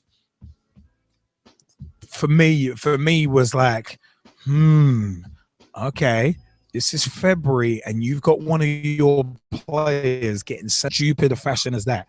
And you got to bear in mind, this was down what? Left-hand touchline, halfway into Leicester's half. There was no need to commit that foul. There was no need to commit that foul. Speaking of committing fouls, there was Danny Drinkwater's challenge, which he's apologized for on Aaron Ramsey. One of them was, in theory, he should get for that. For me, the Danny Simpson sending off was one of them where it was like, okay, if that kind of thing starts spreading around the squad, you're in trouble, and you're in big trouble. So there are little signs of a potential wobble, but that's just what I read from it psychologically. Speaking psychologically, it's a case of Aston Villa. Wow, they're done. They are done. All you need to do is put them in that deep fat fryer. Cause it's one of them ones. Put them in that deep fat fryer because on Sunday they got battered. So it's one of them ones. Aston Villa, as soon as Remy Gard was like, as soon as and it's not even worth talking about the Lescott thing. It's one of them ones where there's an irony about Jolyon Lescott and his chip up head, but he's talking about cars and stuff when he's the driving force behind certain teams because he's got half the dashboard in his head. That old joke. But fact of the matter is with Villa, some people say Liverpool have got no leaders. Boy, Aston Villa have no leaders. Micah Richards, Jolyon Lescott, who has title winning experience. You'd expect better from him. Oh, I sent the tweet from it was in my pocket. Yeah, your pocket can write a sentence, can't it? You moron. Anyway, but it's one of them was for me. It's a case of Villa done. Villa are done, and it was funny the fact that Remy Gard in his first few weeks in charge. Yeah, we need 10 wins. Yeah, good luck on that. It's one of them was I laughed when I heard it. I'll laugh again now. But Chelsea Fizz, would you reckon on the weekend's Premier League results? Are Tottenham the real deal? Can they win the Premier League? Leicester City, that defeat against Arsenal, will it be a hammer blow? And of course, the rest of the results too. Well, I'll go with Aston Villa. I think right about now they're in a very, very difficult position. Very, very difficult. I just don't see them getting out of it. I think when you look at it, the double blow, right? Because it was a body-head combination, right? To use a boxing analogy, right? With Fabian Delph and Christian Benteke both leaving in the same window, like, it was always going to be hard to recover from that. Always. And I think it's shown. The other thing as well is there's been such a high turnover of managers at that club. There's no stability there. None. So literally, I'm going to have to quote Nazir Jones and say they have to destroy to rebuild. It's as simple as that. In many ways, relegation could be a blessing because if you look at West Ham, for example, right, they got to where they are. How? They had to get relegated. They had to go through the growing pains. They had to put together something solid, right?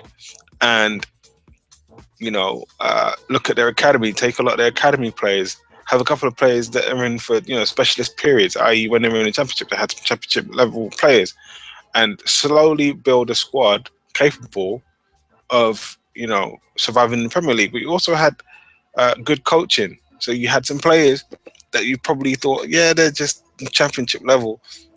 Through coaching and their own application, right? They've gone on and improved as well. So I think in many ways, like you said, it's pretty much a done deal with Aston Villa.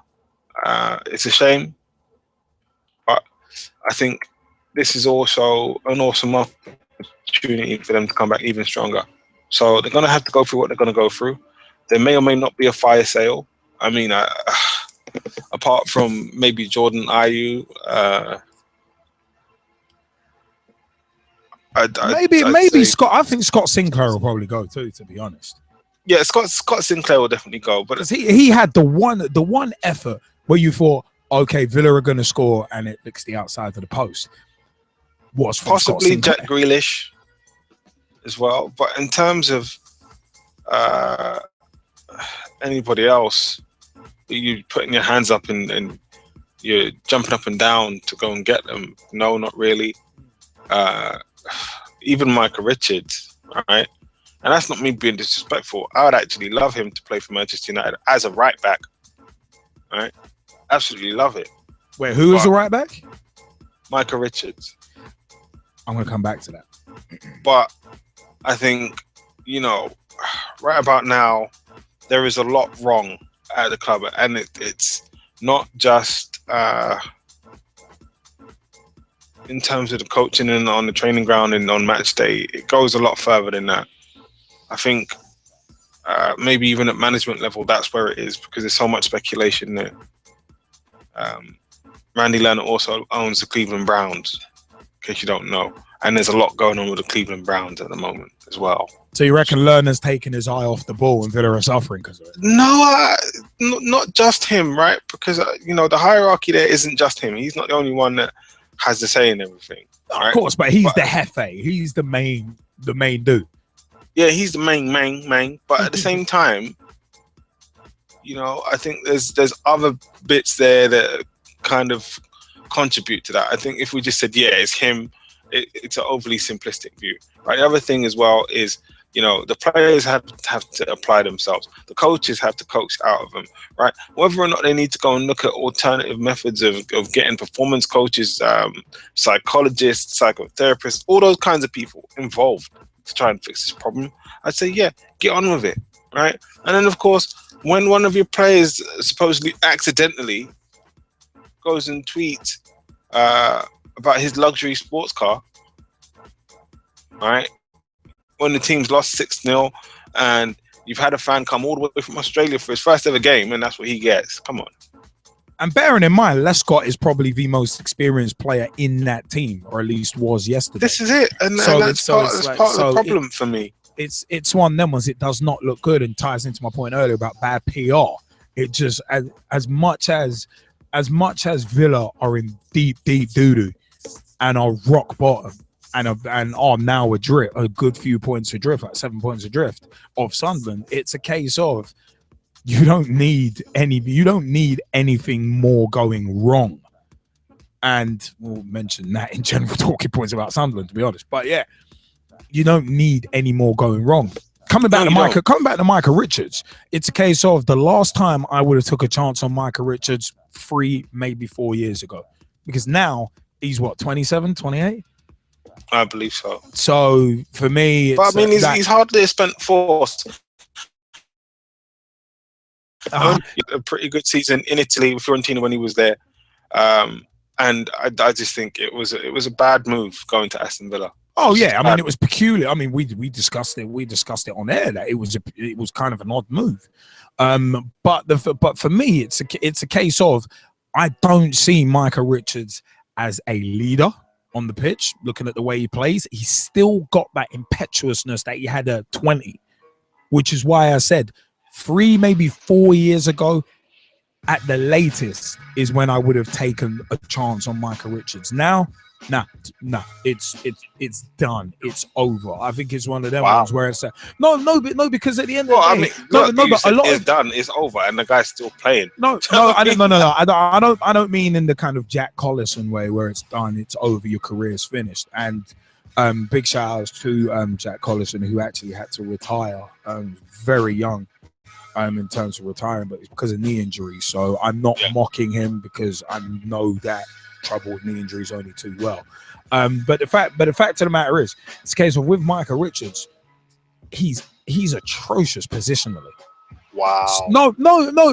If you know, it's one of them ones. Remember when he first came up playing centre back alongside Richard Dunn, and it's like, this kid's gonna be something.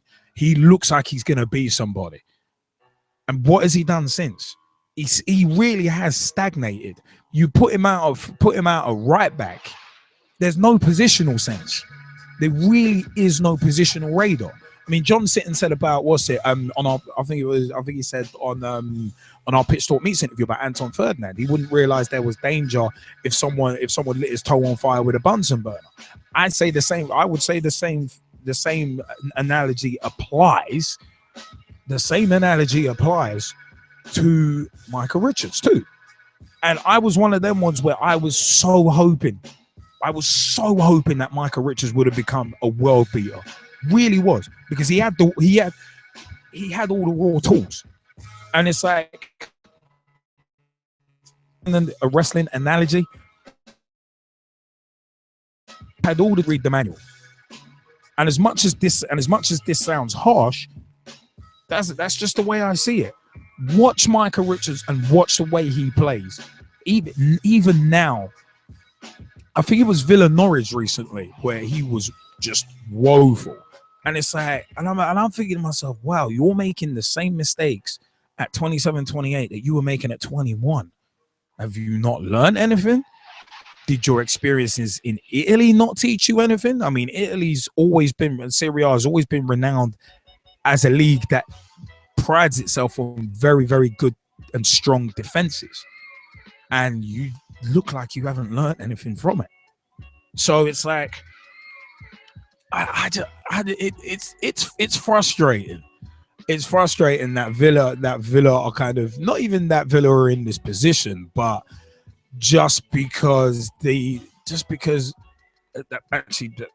Harniman brings up a very good point about Ron Vlaar. Ron Vlaar was standing head and shoulders above everyone else. So it's an interesting one even there.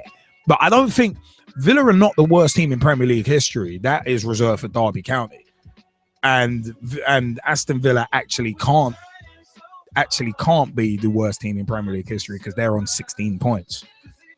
Derby County went down on 11, so just pure fact says that they're not the worst Premier League team ever. I think that's a bit of embellishment from Jamie Carragher, but as a defender, I can understand where he's coming from because you look at the goals they conceded against us. Newcastle conceded the same sort of goals against Chelsea. So it's kind of like, I'm looking at that from a defensive perspective and thinking, wow, you guys are terrible. Oh, man.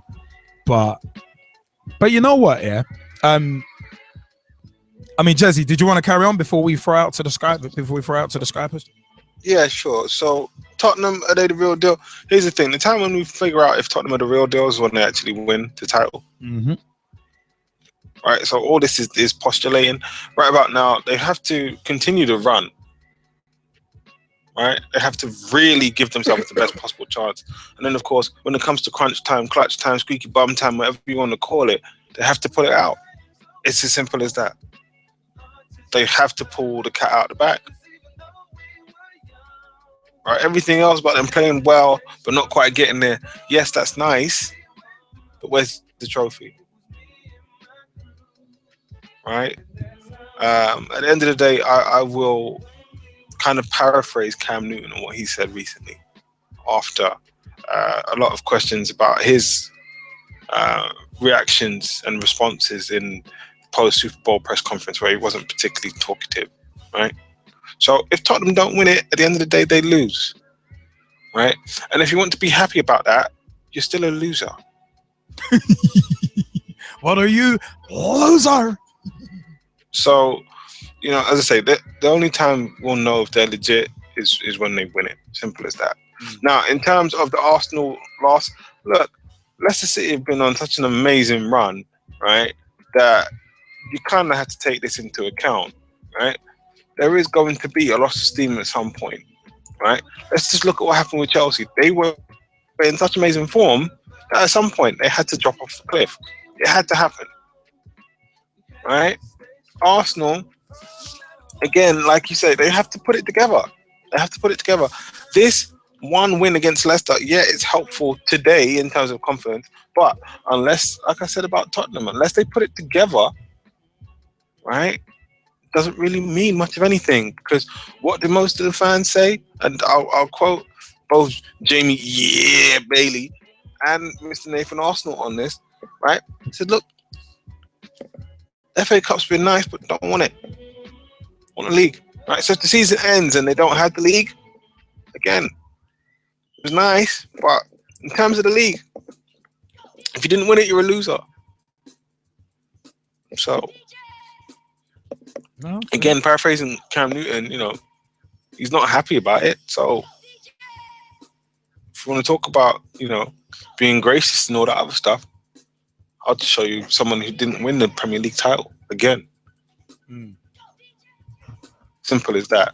But can Leicester bounce back? Absolutely. It's just one result. Like, let's not take it out of context. Let's not forget, you know, the amazing run that they've had this season, right? So there's a big potential for them to bounce back immediately. And I think, you know, yeah, descending off, I agree with you. In such an important game, right, you do everything you can, especially when you're already on a yellow, to avoid getting sent off. You do. But this is part of the learning curve, in my opinion, for that team, right? Because were they ever expected to come up against that kind of expectation or pressure? No, they weren't. Right? But they are, and they're learning how to deal with it. So I think, you know, we also have to give them a little bit of breathing space. We cannot judge them like how we would judge an Arsenal, right? Where Arsenal are more or less there every single year and then start choking, right? So, you know, it's very, very different. And the other thing to point out as well, right? We talk about it, is it going to be a death blow and everything else, right? Hold the phone for a minute, okay? Just hold it next to the side of your face, right? And I will say to you, there's still a very long way to go, right? 12 games, anything can happen in them 12 games, anything. So it remains to be seen, right? And the other thing about this being a death blow that I'm not quite so sure about, okay? Last 5 games, yeah, Arsenal put 2 back-to-back wins. Actually, the form team, or the form teams of our last few games, Tottenham, Southampton, those are the form teams. So, again, it's a matter of, can they sustain it? Right about now, Tottenham, generally in the nosebleed section, generally, right? As I say, it's about gutting it out. That's what it's about, right? And over the last 10 games, this is what, only Leicester's second blip per se. So they're going to be good to bounce back. Well, you know what? Yeah, those same questions that we've been discussing.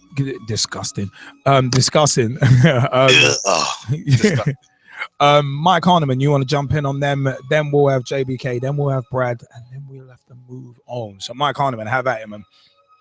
Yeah, I think with Tottenham, I think for them, the deciding game for them will be March the 5th at home to us at the White Hart Lane. So I think, you know, they are performing very, very well. They've looked pretty solid, but I think if they can get kind of a couple more victories, and you know that game will be pretty pretty decisive for me. I think that one. Obviously, they've got Europe as well. We've got Europe, and obviously the FA Cup as well. Leicester have got a free week and obviously no midweek action as well. So they're going to be probably the fresher of the teams coming into the Premier League action again. when they play Norwich, who they should beat anyway, as you kind of said. But yeah, I think for Tottenham, I do think they're the real deal this season. I don't like saying that; it really does pain me to say that. But I think it's a 3-horse race for the title. I think City have a mountain to climb now, and the fact that we've got to play Tottenham, that'll be the deciding one there. And then obviously Leicester, I think they've got to play Chelsea away. They've got to play. I think they go to someone else relatively. Not sure if it's Everton or Man United or something. I can't remember who they've got other than the Chelsea game. But I do think that overall Leicester will definitely stay there or thereabouts. And yeah, with Tottenham, they're the real deal as well. And that game on March the 5th is going to be a real decider in that one for me. And obviously, the winners of that will, for me, be the ones to challenge Leicester for the title.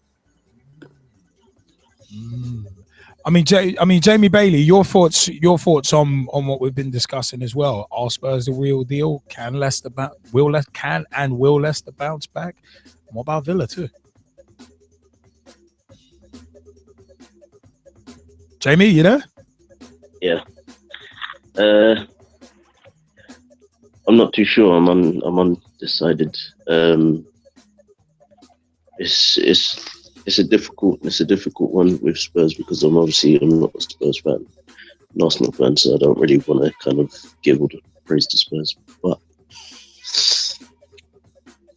it's difficult. I can't see Arsenal kind of, as much as we won yesterday. It was almost like, okay, well, that might be the best that we've got, and that was against Leicester. No offense to Brad's team, but that's as good as it gets. In terms of Villa, like as I said in the chat, if they need to go down, then go and do it. But it's the only way to kind of get things sorted, basically. And I just think they've just, over the last few years, even buying Christian Benteke, it wasn't the greatest. It's almost like it was the last-ditch challenge just to buy a player that would give them some money to go and buy other players. So I just think right now Villa need to go down in order to come back up, and hopefully they don't do a QPR or Fulham. And guys, no, I'm not getting a massage, so play off for that one. I knew you were going to reference that in the Skype chat. Everyone level. I mean, it's what levels. I mean, sorry, Brad Hicks, you wanted to jump in as well, didn't you? Yeah, I'm not going to blame any player for that, because the way I see it, Arsenal were whining and complaining and doing all that crap, and we played very well. I'm not going to blame any of our players. Danny Simpson did not deserve to get sent off. Yeah, but when you're on a booking, you don't pull people back right in front of the referee. True. It's a stupid move, really. It was harsh at best. But yeah, I mean, if he wasn't on a yellow card, he might have gotten away with it. But at the same time, it's kind of like, well, you can't. It's like going in for a sliding tackle, leaving the ground when you're on a yellow. You're basically giving the referee a decision to make. So, yeah. and those kind of sendings off do change games. Yeah, well, end of it really. But do you think you guys are going to bounce back? Do you think? We will, definitely. And do you think that Danny Simpson sending off was a bit of a? Do you think it could be kind of a psychological blow? Do you think it was one of the ones where Simpson got a bit nervous and thought, "Oh my God, I've got to do something"? Definitely not. What about Tottenham then? Do you think Tottenham are the real deal in this title race? I think they are, definitely. After what I saw against Man City yesterday, they could really be a challenger. They are a good side from what I've seen, and well, you never know. Man City, all right, never know. Man City, are they done? Are they done in the title race? There's 6 points off you lot. Are they done? Yes, definitely. Whoa, that's big. That's a big one. That's a big one. That's an interesting one. But it is one of them ones. I mean, JBK's just said until the title is won, my praises are reserved until the end of the season. Same thing, different year. It's kind of the way I am with Tottenham. That's exactly the way I am with Tottenham. It's I can't trust it. But it's one of them ones. But you know what?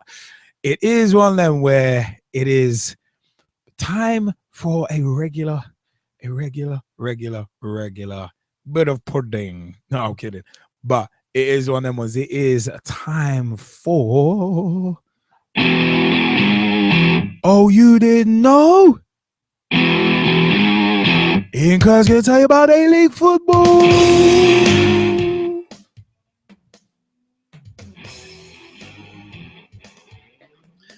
Hello, Pitch Talkers, and welcome to this week's A-League Roundup. It's been round 19 played on the weekend in Australia. Kicked off on Friday night, Brisbane Roar at home, 2-2 draw with Newcastle Jets. Can we call them the resurgent Newcastle Jets yet? Possibly not. They're still 8 points outside of the top 6. Then on Saturday, the early game of Sydney FC at home to Perth Glory. Perth Glory won 2-1 over Sydney FC.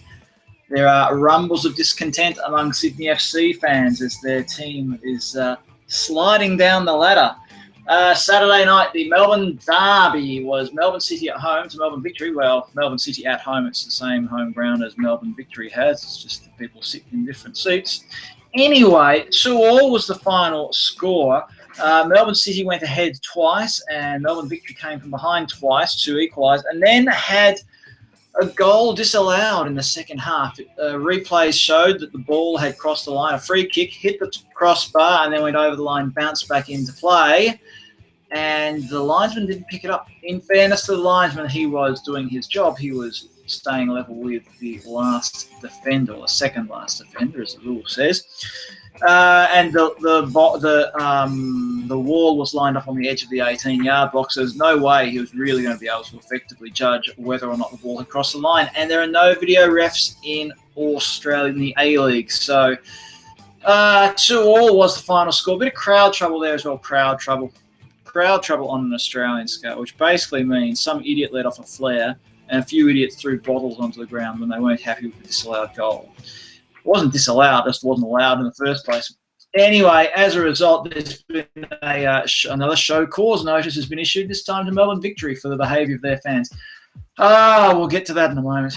On Sunday, Western Sydney at home 2, Wellington Phoenix 5. Take that.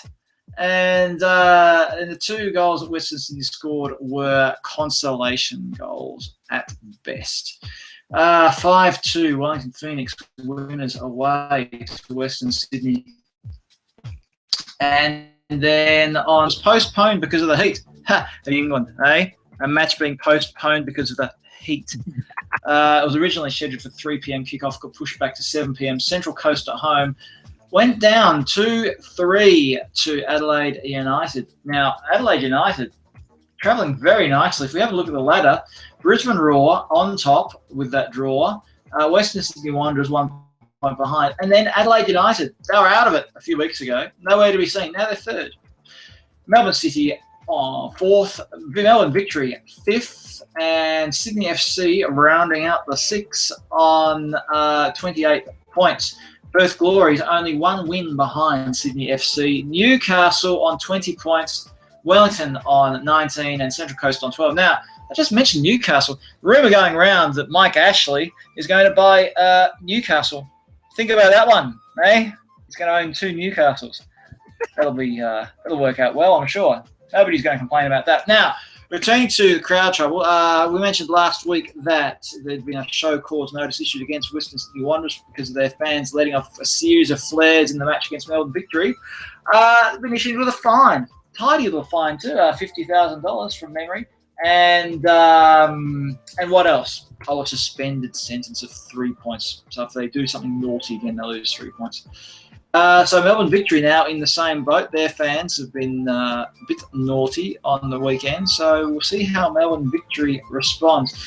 Interesting little piece of trivia for you guys there at Pitch Talk. The Melbourne Victory chairman and another guy from Melbourne have invested in the Serie D team. That's the 4th level of Italian football. And even then it's 4th level. I mean, Serie D is terrible, right? It is terrible. The Club Triestina, which has been in dire financial straits, has gone bankrupt twice in the last 25 years and is basically on the verge of being wound up again, has received a cash injection from Australia thanks to, in part, the chairman of Melbourne Victory Football Club. Anyway, so what? I hear you say. So what? Well, there are 8 rounds left, and I'd like to say it's always played for in Australia, but I think that basically the top 6 is fairly settled. Perth Glory may force their way in there. Newcastle Jets, outside chance, don't really rate it. What about, what's his name? Luis Garcia. What did he do on the weekend? I don't know, actually. I should have looked that up before I mentioned it. Anyway, rightio. Liam, back to you in the studio. Yeah, what is up? What is up? It is one of them. Was a big thank you, big time thank yous to Mr. Ian Kerr of Thin White Line Magazine. Remember, thinwhitelinemagazine.com. Pick up their magazine. Very, very good publication. We featured in a couple of editions as well. It is one of them ones. But also, thinwhitelinemagazine.com. Pick up their magazine, pick up their podcast, and you've heard the roundup. Buy the shirts. It is one of them ones. Also, facebook.com/Thin White Line Magazine and at Tweet White Line on Twitter as well. Tweet with them, follow them, and tell them that we sent you as well. Also, a big shout out to at FootyPod Direct on Twitter too. Just want to crowbar that shout out him. But yeah, big time thank you to Mr. Ian Kerr giving us the exclusive to your Monday Night Football and Fixed Pitch Talk. The exclusive Thin White Line Magazine Hyundai A-League wrap. It is one of them ones. One of them ones sounds like thunder down under. It's going on very, very well. But it is one of them ones. We take a quick little pause for the cause, aka a pause for promo. But it is one of them ones where we shall be right back. So don't go anywhere. Don't go anywhere. We gonna be right back. We'll see you in a couple of minutes. The football talk show that holds back nothing on opinions. Straight shooting LJA. Hi, I'm John Sitton. Grassroots coach Manisha Taylor. Hello, I'm Rob Rest. The G-Man. Samir Sonley. Motivate Sport. Matt Hodgson, director of the 4-year plan. We the people, for the people. Jersey Fizzle. Your Monday Night Football Fix. Make sure you join the revolution. The pitch is where we eat. The pitch is where we sleep. And the pitch is where we talk. Each and every Monday night of your lives. At youtube.com/Pitch Talk. For podcast links and information, check out our official website, www.pitch-talk.com. Your Monday Night Football Fix Pitch Talk is brought to you by and in association with Talking Pie, a local podcast made by the fans for the fans of Notts County FC, hosted by Adam and Thomas Hewitt. Simply Exclusive Entertainment. If you need a party or rave film, go to sxemedia.com for more information. Apparently Rich, simple yet effective web solutions to help get your company off the ground. Visit apparentlyrich.com for more information. And LJA Productions, the new blood in digital video. If you need a video filmed and or edited, check out ljaproductions.co.uk.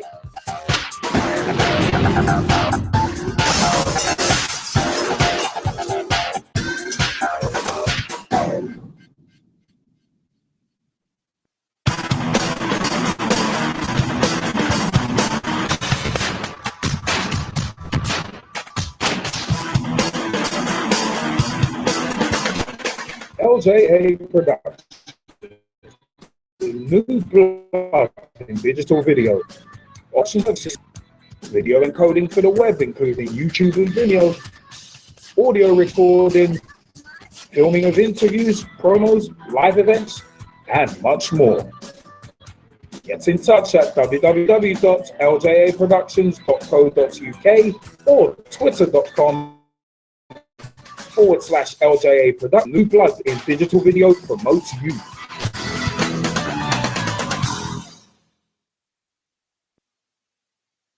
Pitch Talk is brought to you by and in association with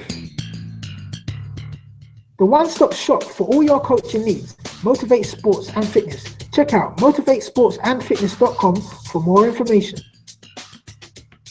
the new football culture magazine, Thin White Line. Check out thinwhitelinemagazine.com for more information.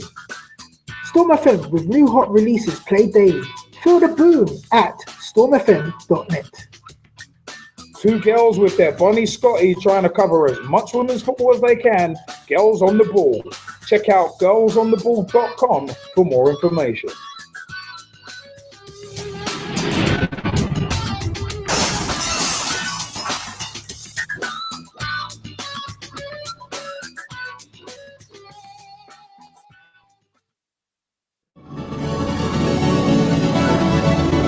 Hello, I'm Rob Perez. Grassroots coach Manisha Taylor. Christian Carambeu. Matt Hodgson, Director of the 4-Year Plan. Dave McLaughlin. I'm Rob Lusher. Andy Copeland from the Glennet Southern Amateur League. Philip Wick, I'm CEO of 14. Former chairman of Ibis FC. Chairman of Alexandra Park FC. And you're listening to Pitch Talk. The only place to get your Monday night footballing fix. Because the pitch is where we eat, the pitch is where we sleep. And the pitch is where we talk. Make sure you join the revolution, the football revolution.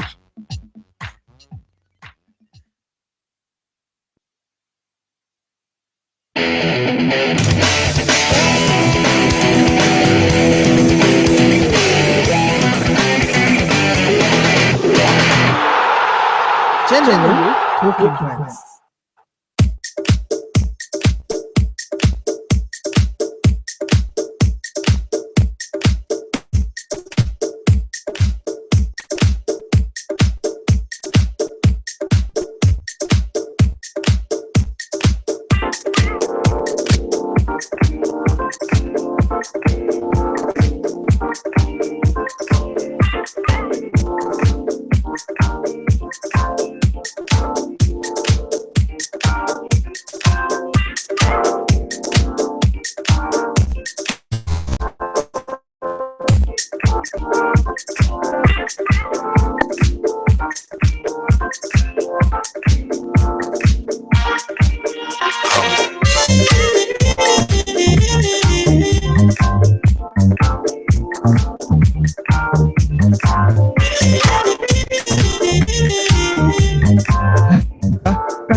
Children of all ages. This is Pitch Talk. Oh,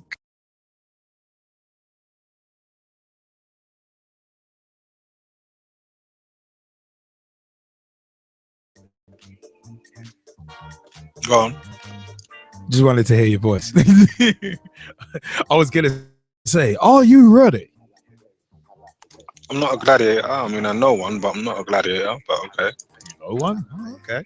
Well, it's one of them ones. Well, I was gonna say gladiator. Well, it's one of them ones. I was gonna say strap yourself in. We're gonna battle with a couple of points. We're gonna battle with a couple of talking points, and we're gonna start with Premier League. Chiefs in talks to block streaming matches illegally online. Premier League's top brass are in talks with cybersecurity companies to block illegal streaming of matches online. The Daily Mirror reports from 9th of February 2016. Bosses want to block supporters from watching games on the internet due to the huge fees being shelled out by Sky and BT Sport on television rights. Talks are centered around creating a virtual barrier that would block UK users from accessing streams from overseas, according to the Times, as fans desperately try anything to watch their beloved stars play. Stay with us on this one. We've got quite a bit to go through, but also PR, as mentioned earlier, PR in football is going to be the main strand of this. But the Premier League has received a staggering 5.136 billion from Sky and BT, which secures rights for the next 3 seasons, as we've mentioned ad nauseum before. in their ongoing battle to provide the best football match day coverage, and this is a whopping 71% increase on the previous deal. We've been through those details, but the number of people who watch illegal streams has grown massively in the past few years, and the main area for concern is the 3 p.m. Saturday fixtures. Whilst no live football is shown in the UK for those matches, there is legislation saying that you actually can't. Companies based in Australia, the United Arab Emirates, and New Zealand broadcast them worldwide, with an estimated 1 million people watching Premier League football through illegal streams on a weekly basis. It remains to be seen if the attempts to block these streams will go through, but the decision could definitely affect the number of supporters who are unable to attend matches at stadiums. That was on the 9th of February 2016. 10th of February 2016, Liverpool owners scrapped £77 ticket and apologised to fans. Liverpool's owners have scrapped their controversial £77 ticket and apologised for the distress caused by last week's pricing announcement, which we talked about.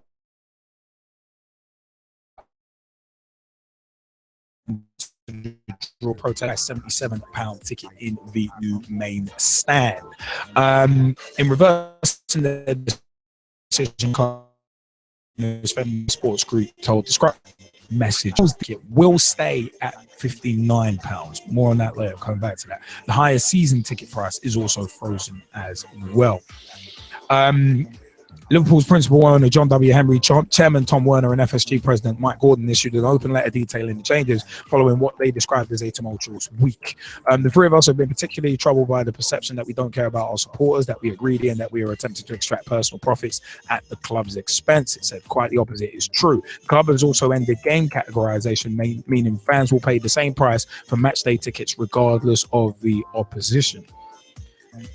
It's quite an interesting one there. But the swift reaction of Liverpool's owners to the anger generated by their new ticket prices for next season is a victory for fan power. Liverpool become a lightning rod for mounting concern over Premier League and rising ticket prices in the Premier League, especially with a multi-billion-pound television deal kicking in next season.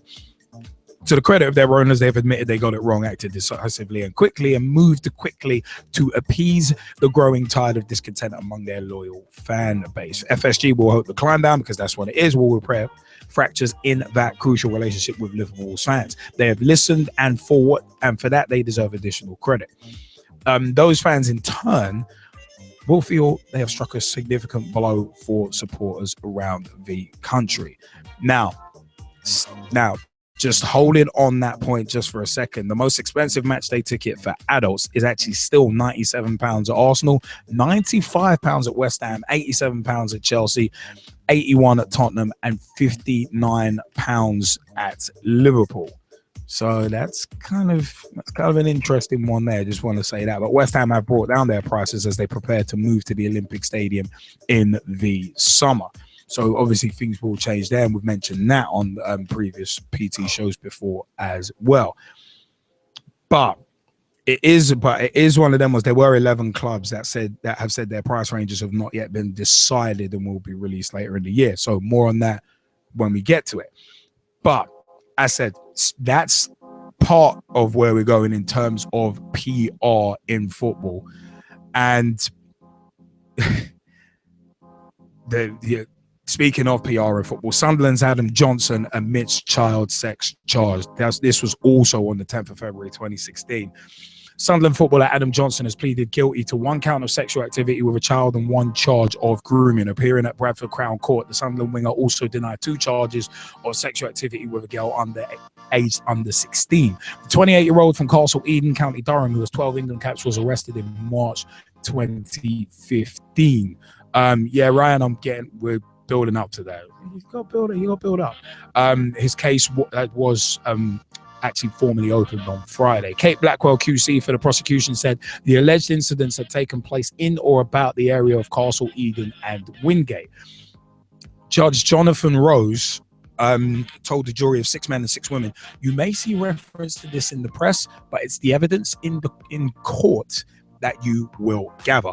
This defendant has already pleaded guilty to 2 offences. You will hear more about them in detail when Miss Blackwell opens the case to you on Friday." He said they must come to a decision on the remaining 2 charges. It will be for you and only you to determine if he is guilty or not guilty. Now, 11th of February 2016, Adam Johnson has been sacked by Sunderland after pleading guilty to 1 count of sexual activity with a child and 1 charge of grooming. The 28-year-old footballer's contract was terminated hours after he was dropped for Saturday's Premier League match against Manchester United. He's going to stand trial on 2 further counts, as we mentioned, which he's denying, and sportswear firm Adidas has cancelled his contract with them as well. So after Johnson's arrest in March of 2015, which we talked about and we alluded to, but there wasn't really too much to go on at that point, the club suspended him, but then lifted the ban following talks with his representatives and the Professional Footballers Association. So shifting on, 12th of February 2016, it was well left.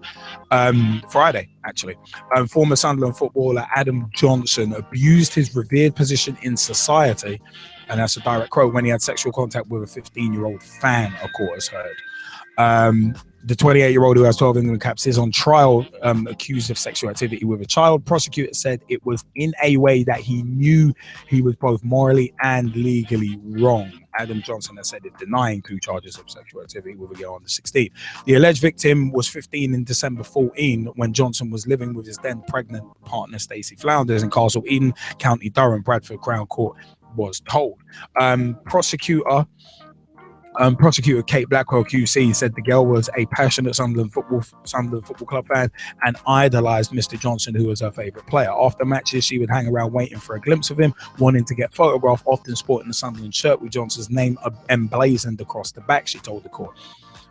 What has brought the defendant to this courtroom is a sexual desire for the girl, an excessive arrogance, and an unwarranted level of expectation. Miss Blackwell said the girl had an enormous crush on the footballer and made a Facebook friend request to him. It was read an exchange of messages between the pair in which she arranged to meet her to sign a football shirt, but she made it clear she had only just turned 15.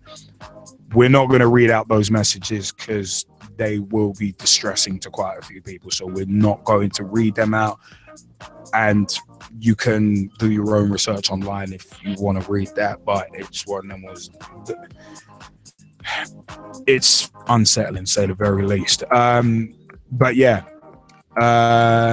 where are we going? Yeah, Mr. Johnson had research of consent on the internet, jurors heard. The prosecutor said the Crown suggests that such a search to satisfy an interest is unlikely to have resulted from a kiss and no more than a kiss, as the defendant contends. The pair met up on January 17th, 2015 near a Chinese takeaway close to the girl's home. She got into his black Range Rover where he signed football shirts, the court heard. After meeting, they exchanged further messages discussing whether Mr. Johnson deserved a thank you kiss for the shirt signing or more. Miss Blackwell said the pair met again on the 30th of January where they had sexual contact in the footballer's car at the same location. She told the jury what happened in that car on that evening is for you to decide. The Crown's case is that sexual activity took place, that the defendant and the girl kissed were, well, we're going to leave that there. We're not going to go into detail, but it's a case of at one point the defendant stopped what he was doing. He did not, as he would have you believe, have a sudden pang of conscience, an epiphany, an experience of sudden and striking realization. Miss Blackwell said the defendant then drove to a more secluded place as he was expecting further sexual contact and wanted to ensure they could not be overlooked. So it's one of them ones. We're not gonna. There's more details to this. We're not gonna go in and into the details any further because, yeah, you can do your own research on that. And really and truly, we don't actually want to read out any further details because it's kind of sickening on the stomach, to be perfectly frank. But one of, oddly enough, one of the messages did actually refer to, oh, where do you go out clubbing, and the reply was, oh, I'm not old enough, and it kind of went on from there. But in regards to PR in football, which is the link between these, Jesse Fizzle, do you want to jump in on these stories, and then I'm going to jump in space. Well, I'll start with Premier League wanting to block streaming matches, right? Again, I understand it. It does make sense, right? So it was worth what, 5-something billion, wasn't it? 5.136. Yes. The only reason I know that number is because I've had to quote it so many times to people. So, you know, we're not talking about a small amount of money. And again, from a purely business perspective, what we're talking about is essentially part of that 5.136 billion being given away for free. That's what we're talking about. So, you know, I don't blame Sky and BT for wanting to go and claw something like that.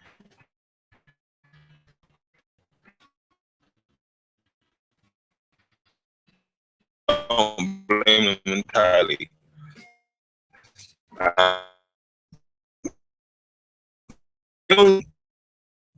In such a way, right? There's a lot of establishments and businesses as well, right? Where, you know, on match days where certain clubs are playing, if they happen to show the game, be that legally or illegally, you know, in terms of customers through the door and people interested in business just because they walked past and saw that the game was on, you know, you're talking about hurting local economies because of that, right? But again, I understand it because they can't afford, after putting in all of that money, 5.136 billion, to allow any of it to go anywhere. And again, it goes back to basic rules of, you know, making money, which is don't lose money, right? And right about now, with the matches being streamed, they're losing money. That's the truth. So it does make sense. Moving on, I think Liverpool have done a good salvage job here. I really do. It does make sense. I think it also sets quite an interesting precedent, because does that mean now that fans just generally, if they're not happy with the ticket prices, just decide, right, well, we're going to walk out and the club will do what we want, right? It was interesting because I thought a club of Liverpool stature, I wouldn't expect them to ignore the fans. That wouldn't be it. But I also think that they could afford to, if that made sense, because there are Liverpool fans all over the place, literally. And all those fans that want to walk out because, you know, they think that the £77 ticket is too much, I'm pretty sure there's at least 2 or 3 people that will jump into that same seat happily. Yep. Right? I've said about a lot of people before, hey, football's an unscrupulous sport. For every one willing to walk out, there's 10 willing to take their place. So, you know, for me, it's good, because I think one of the biggest things that the PR department and the board were quick to recognize is it is going to have an impact on the performances, and they wanted to remove any unnecessary distractions, right? But at the same time, you know, with the club not being able to go and generate funds to go and pay for the improvements via the ticket price income, right? That means the money's going to have to come from elsewhere, right? And this is the bit that a lot of fans don't think about, right? So you may see that the ticket prices might stay the same, but prices for merchandising and match day food and entertainment might go up, for example. So they're going to look at a different way to make the money, right? It will come out eventually, whether it's going to be that season tickets, you know, over the next few years will increase something, or membership, or the cost of Liverpool TV, or somewhere they're going to go and make the money, right? Somewhere. Because at the end of the day, that part of it is the business part. Us all red members are not going to get fleeced, are we? You know, this part. No, it's not about being fleeced. That's not it. I think the other thing as well for a lot of fans to try to understand from just the business perspective of it is, you know, yes, they're commercial partners and everything else, and the club has money coming in, but there's also a lot of expenditure that fans don't consider, right? And it has to be paid for somehow, right? And I know what the fans are going to say, but the club's not thinking about rate of inflation and everything else. Listen, here's the news flash for a lot of fans. The clubs have to deal with that too. They have to deal with it too. They have to find a way. Right? So there has to be a bit of give and take from both sides. Now, you know, what's beautiful about this from a PR perspective is that, yeah, the fans have had their say and the club has listened. And they've been active with their listening, i.e. they've said, right, look, we're not going to raise the prices. Done. So, you know, from that perspective, there really isn't anything more than that. You know, basic customer service says customer's always right. Right? Basic customer relations says to you, right, what the customer actually asks you for, that's what you give them. You don't give them something else. To an extent, there are exceptions to the rule. Well, I did say basic. Yeah. It's very basic. So, you know, if you adhere to those two things, you'll have repeat business, which is the best business that there is. Well, a repeat business keeps everyone in business. That's So, not saying else. you know, for me, it's great that this has happened. But as I say, it does set a dangerous precedent, because I will say, well, if this is what's happening at Liverpool, what is to stop literally every other football fan, every other club saying, well, the prices are too high, we'll walk out? See what I mean? Like, how do you solve that kind of problem? Yeah, no.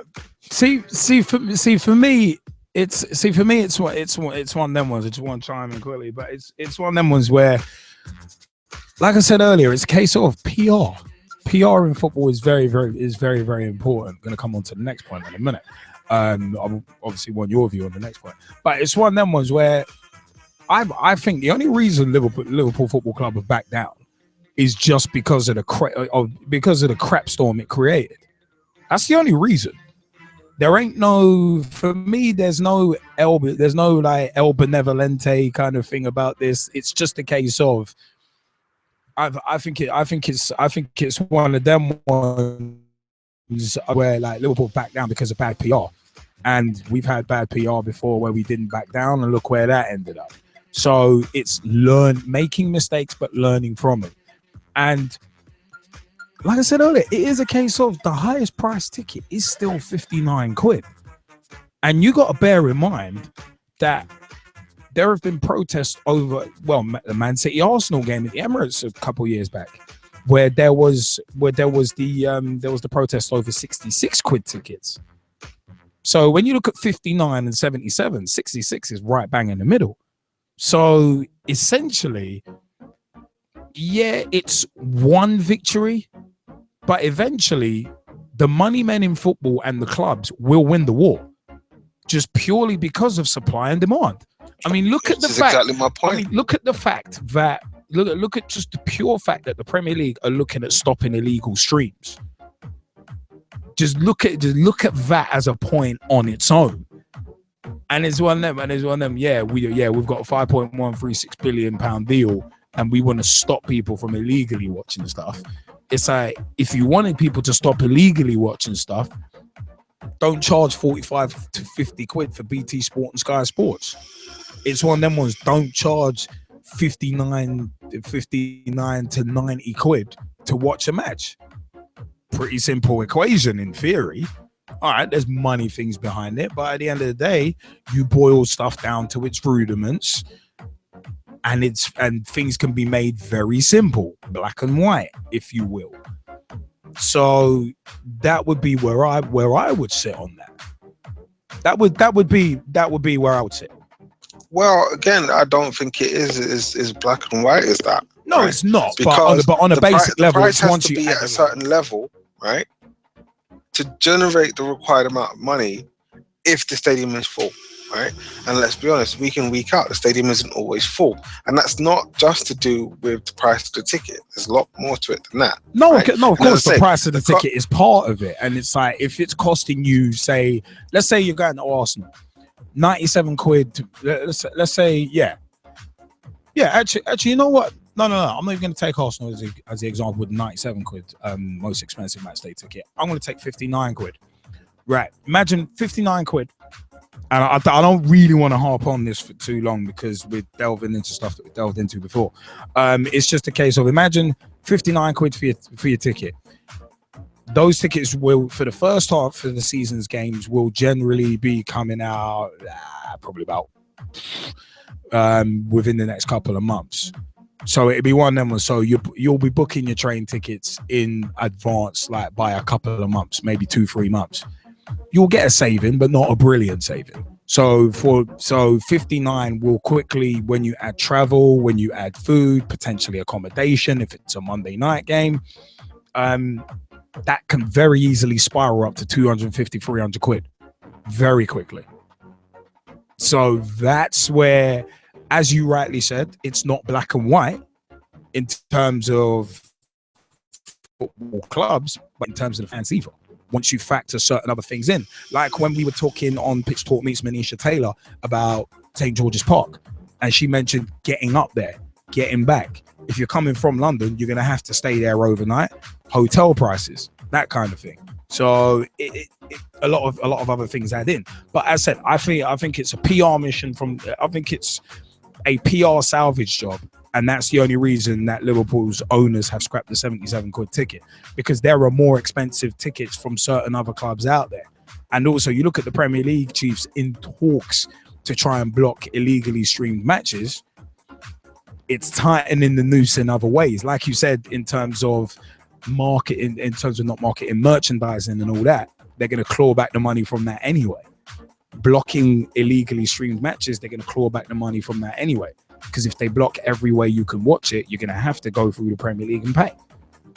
So that money will get clawed back in some way. But just to put a final point on that point. But the Adam Johnson thing, what do you reckon of that? Just because of time. Well, I don't blame the club and I don't blame Adidas. Yeah, I don't blame them because right about now it's a very, very difficult situation. Neither one wants to be associated with somebody who's currently under investigation and going through court proceedings for something like what he's actually in court for. Again, it's there's too much of a risk involved. It's a PR thing again. I mean, it's one of them. No one wants that kind of public relations. I mean, you look at the jokes that have been coming out about Adam Johnson. It's like some people saying Adidas have missed a trick. They could have given Adam Johnson a pair of Predator boots. I've seen those kind of jokes around. And it's like, oh Lord, that is heartless.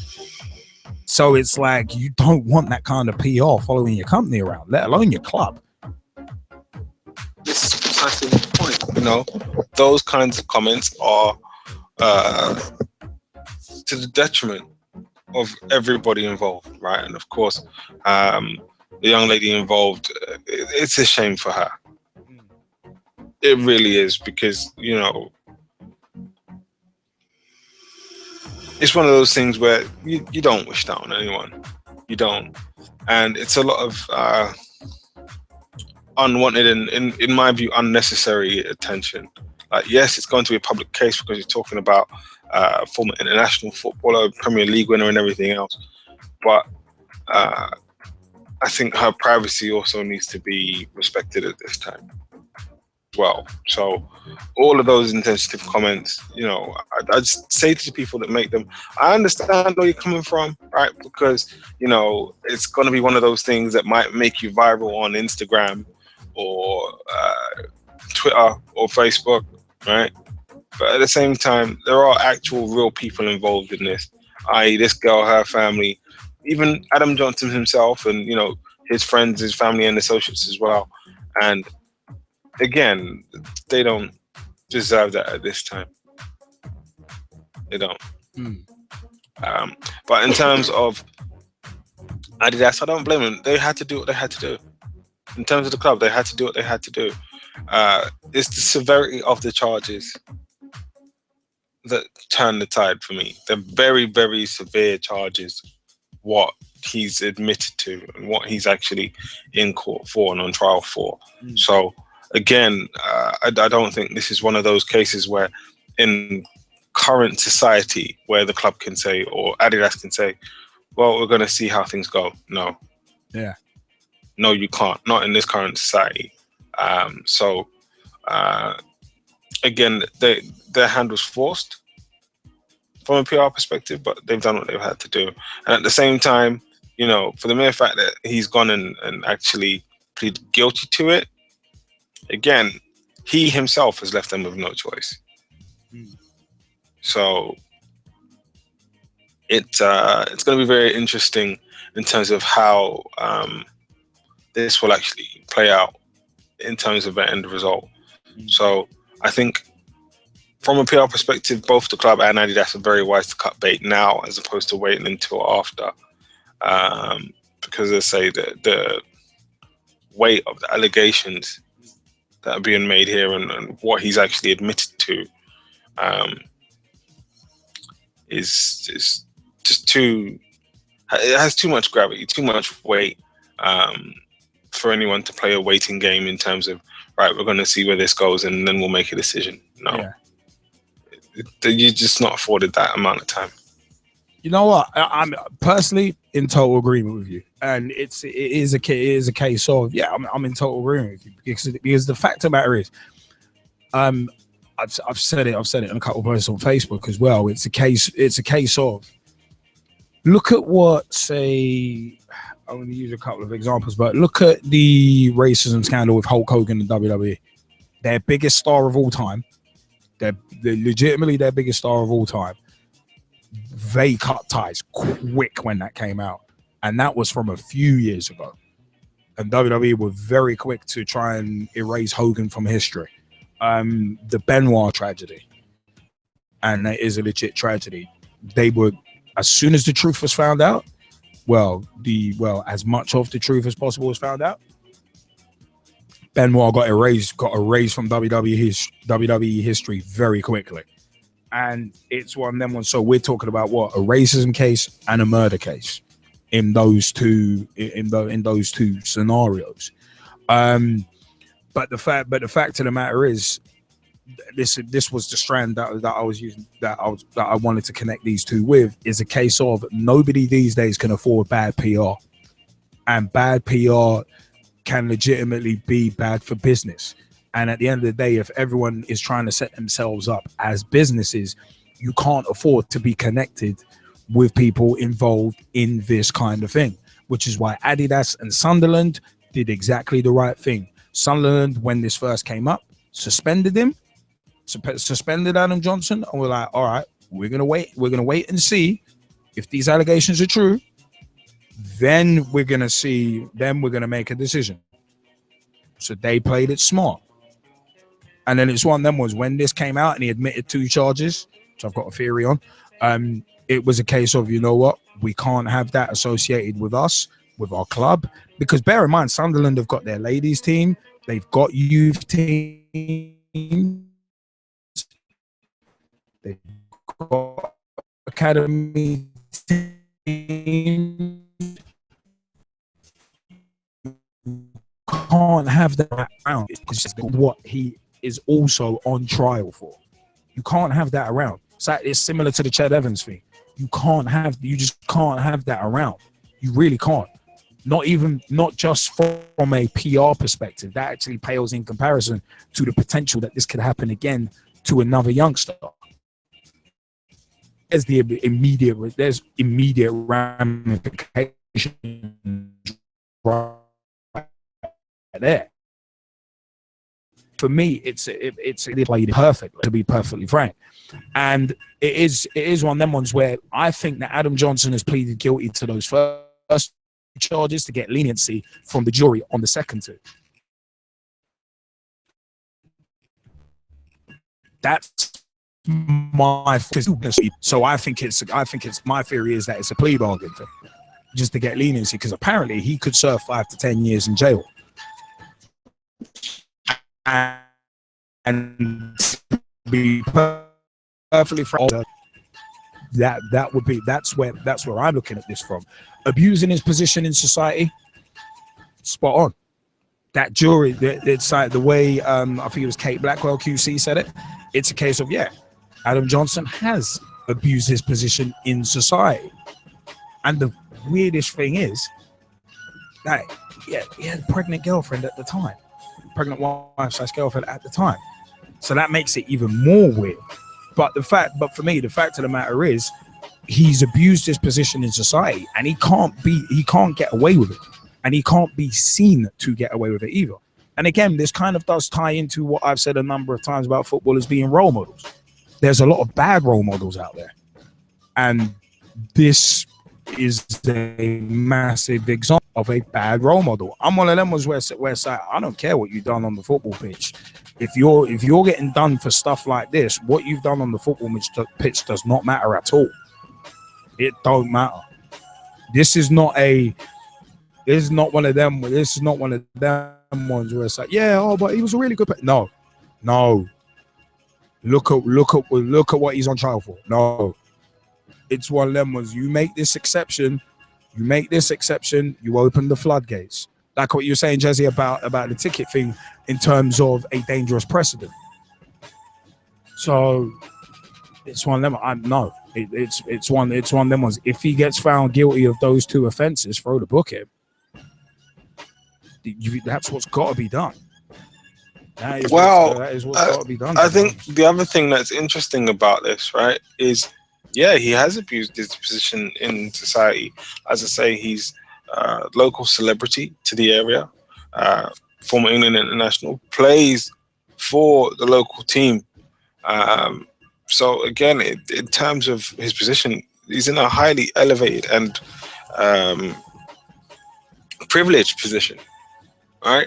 So where it gets quite interesting for me is because of that, combined with the fact that obviously he's agreed to plead guilty for what he's pleaded guilty for, right, means that there has to be an example made.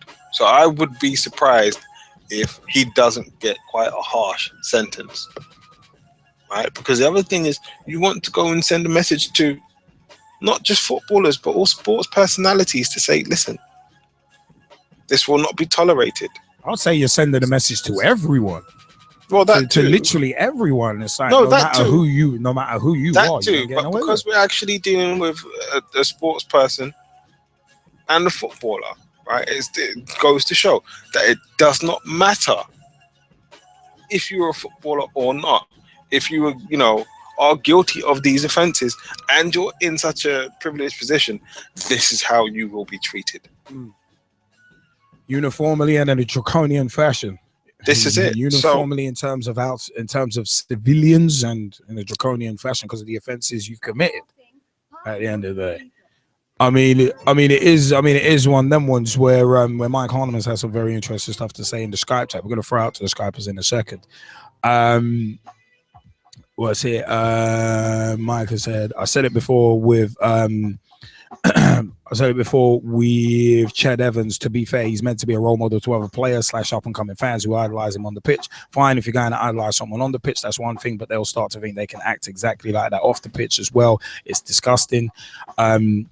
And it's one of them was others will start to think it's acceptable. And he said, you see players like Jack Collison having to give up the game with injury who you feel sorry for, and players like him and him probably look at this and think it's disgusting that someone like Adam Johnson / Ched Evans think they can abuse their position in society / in the game.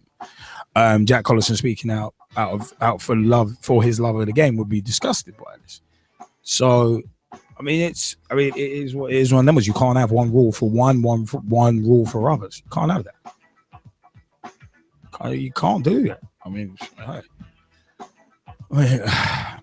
It's one of them ones. Ryan Sonley, you wanted to jump in on this, didn't you?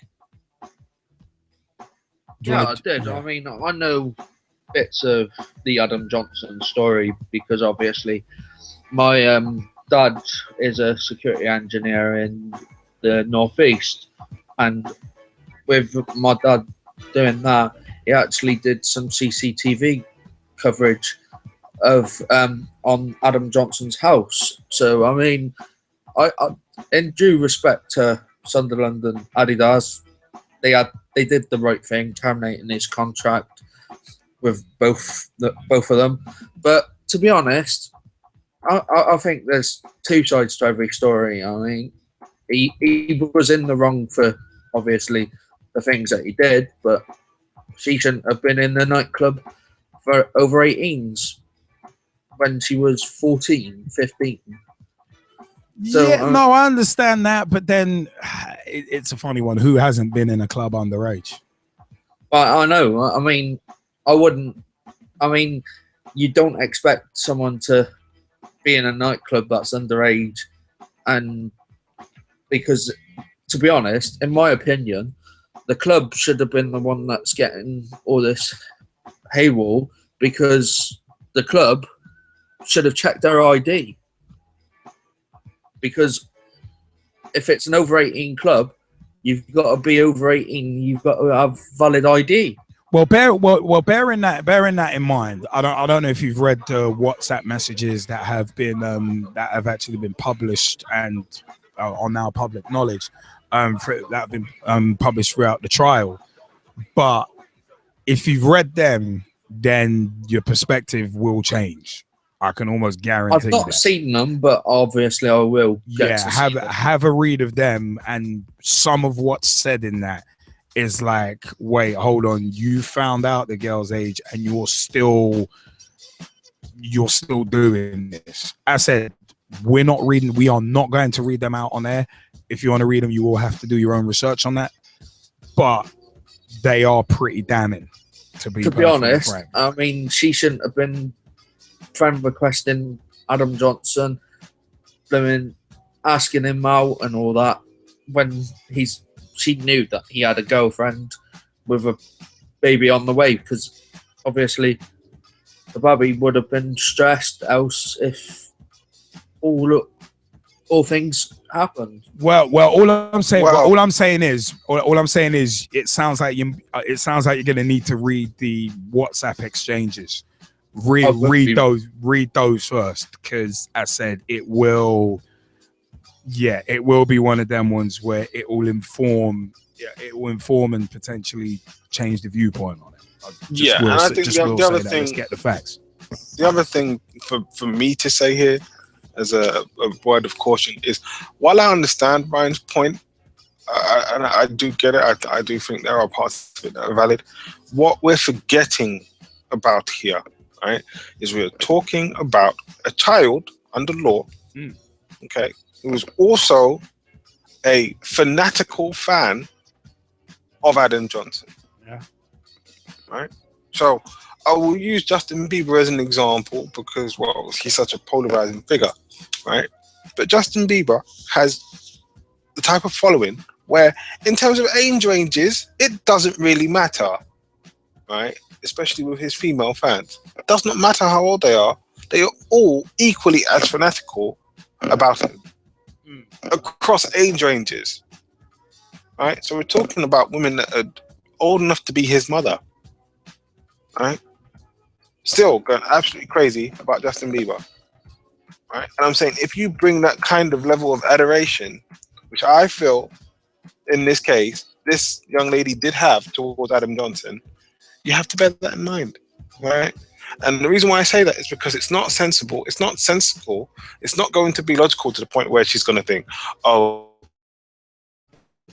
wait, let him a friend request, right? In the sense of, there are two roles to be played here, right? One of them is the child and the other one is the adult, right? Where the adult says, no, this isn't appropriate, right?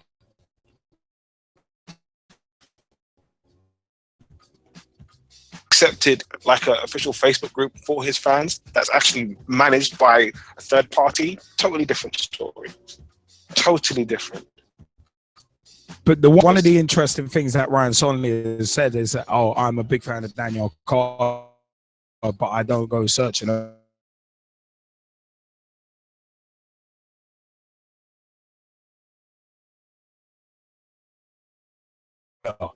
So it's kind of it's very much like the same thing.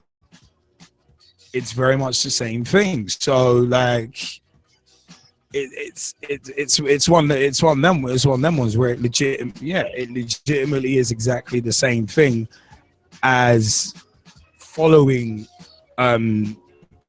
people on different social networks, whether it's Facebook, whether it's stumble upon Dig. it's I don't know. I see it as it's very much the same thing as following people in other ways. I don't know. It's just one of them ones that I would ask Ryan Sonley the question. Yeah, do you follow celebrities or footballers on Twitter? That would be my question, because it's legitimately the same thing. So that would be where I would go with it.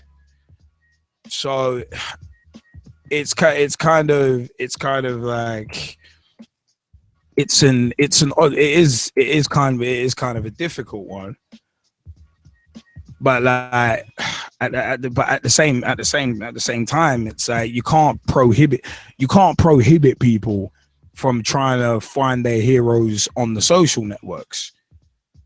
And you got to bear in mind how easy that is to actually do. It's very easy. It's very easy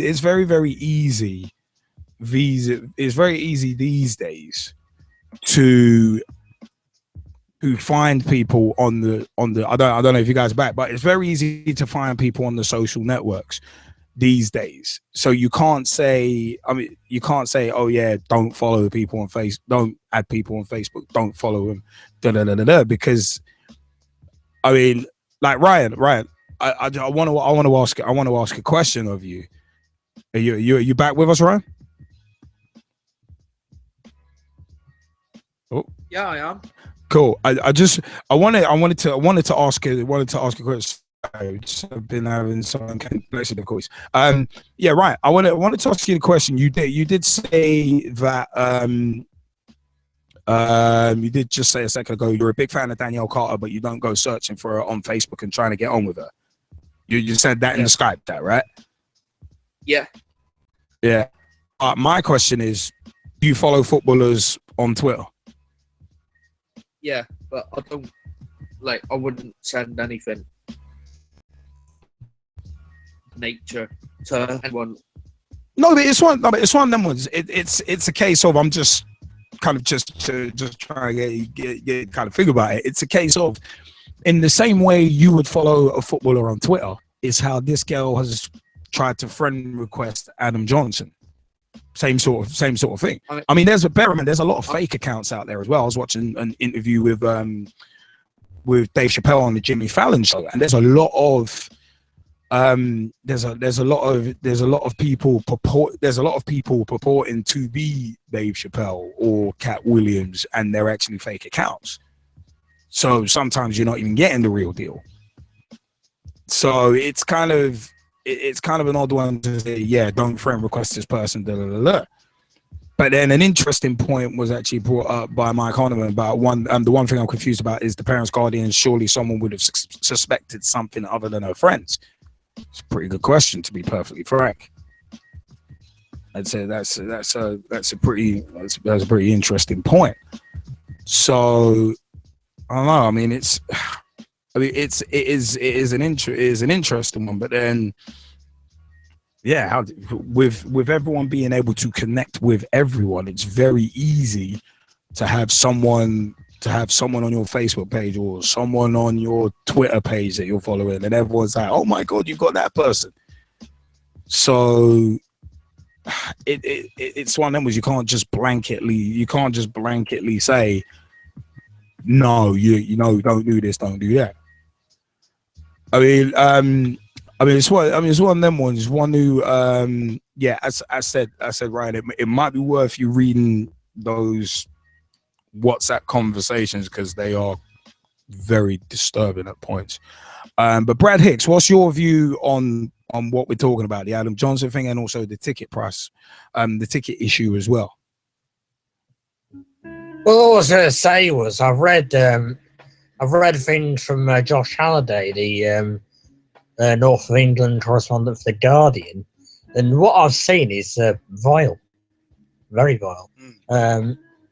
And I think I feel very sorry for the girl herself, because now she's going to be told something which I can't repeat on this show. Yeah. And why Adam Johnson would do that is beyond me. That's a good point. I mean, it's like, I mean, it is one of them ones where the question is always why, but then also it's looking at the ramifications of what's happened as well. As you correctly said, Brad, it's a case of she's gonna get called names, get abused, whatever. Because there's a lot of football fans who will try and justify and defend what Adam Johnson has said, done, whatever, and give her abuse. And it's like, wait, what? So it's like, I mean, you look at when Jessica Ennis spoke out, when she spoke out about the Chad Evans thing, when he was potentially going to go Sheffield United. Look at the torrents of abuse she got. So there's a lot of idiots out there who would do that. So yeah. I mean, it's a nuts one. It is a mad one. I mean, I don't know if you wanted to add anything on. Well, I can read through some of the stuff. Yeah, we're not going to read it out because obviously not. Basically telling us to sit in a car and everything else. It's just wrong. On the extent to a level I wouldn't go there. Exactly. I mean, it is an odd. I mean, it is. I mean, Russ Vernon, I don't know if you wanted to jump in as well, didn't you? Yeah, well, good evening to everybody this evening. First time I've joined you this evening due to watching the Leeds game. Moving on to the talking points now.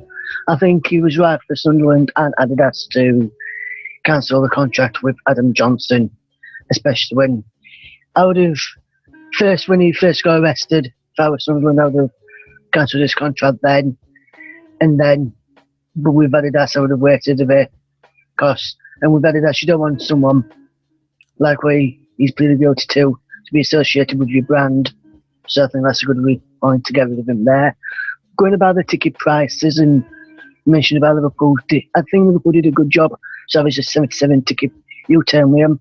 And for me, speaking of the ticketing issue, I'm going to drop it down to the Championship for this instance, Liam. Leeds United, 15th in the Championship. We're taking on Bolton, who are in 24th place in the Sky Bet Championship this season. We play them at Ellen Road on 5th of March. Leeds are going to be charging Bolton £42 for their ticket. That's if you buy them on the day, because that's £5 more than what they would have paid if they got them in advance. So if that, with Liverpool prices being like that, and our prices being like that, we considering where they are in the table, charging category A prices for a game where it's not really both in bottom half of the table. That's not right for the fans as well. And with Liverpool, I think that he did a good job salvaging that. And I think now the fans spoke out and the board's actually listened to the fans. I don't think Liverpool will probably charge that much again. I think, like I was saying to a few people on Facebook in the weekly about this, Tammy Marie Taylor, one of the Liverpool fans I know, she was annoyed with when she saw the 77 ticket prices for the games for Liverpool. And we were all saying, there was quite a few of us saying 20 is plenty for matches.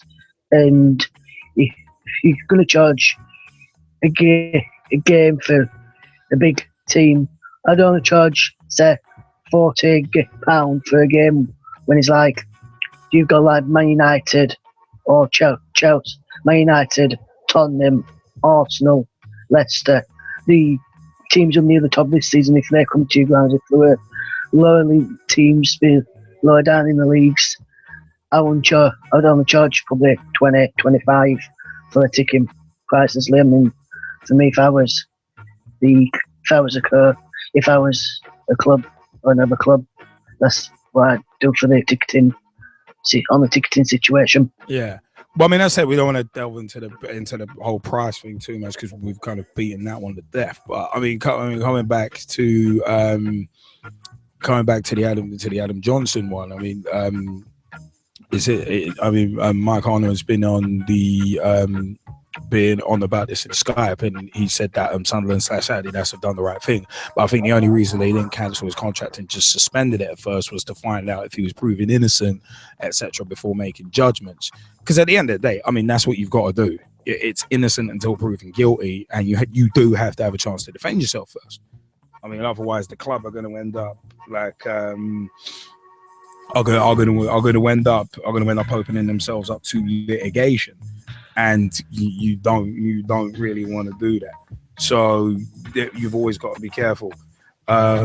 So it's one of them ones where you've just got to be really, really careful with how you do things. We've also had a couple of interesting comments from Jennifer Evans on Twitter as well in regards to coming back to the Adam Johnson thing as well. It's one of them ones where it's getting interesting to say the very least. But it's one of them was with Jennifer Evans, aka at Miss Brownie _4 on Twitter.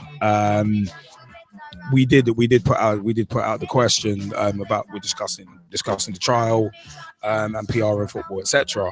And thank you to Jennifer for listening in.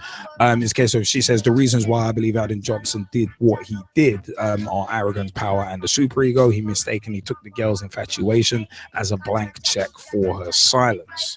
In regards to Ryan's comments, regardless of the girl's behavior, she is a teenager with hormones all over the place. He should have been mature enough to step back and say, heck no. You can guarantee as soon as he's sent down, his girlfriend will be off. Of course, she's not going to leave now. It'd be one of them ones. It would be silly if his girlfriend left now because she's probably hanging around for off. All right. But a couple of interesting points within there. At the end of the day, yeah, Adam Johnson should have been mature enough to step back and just be like, no. But I said, if you read kind of the WhatsApp exchanges and that kind of thing that have been made public, if anything, Adam Johnson's acting in a very predatory fashion. So yeah, it's one of them. As I said, not reading those comments out on air, but it's one of them. I mean, Jesse Fizzle, you want to put a finer point on this before we round out, or has everything been said?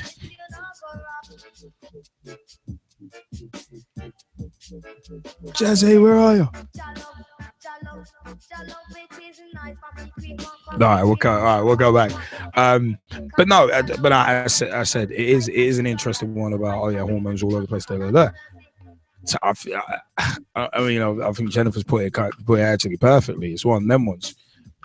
There's an arrogance.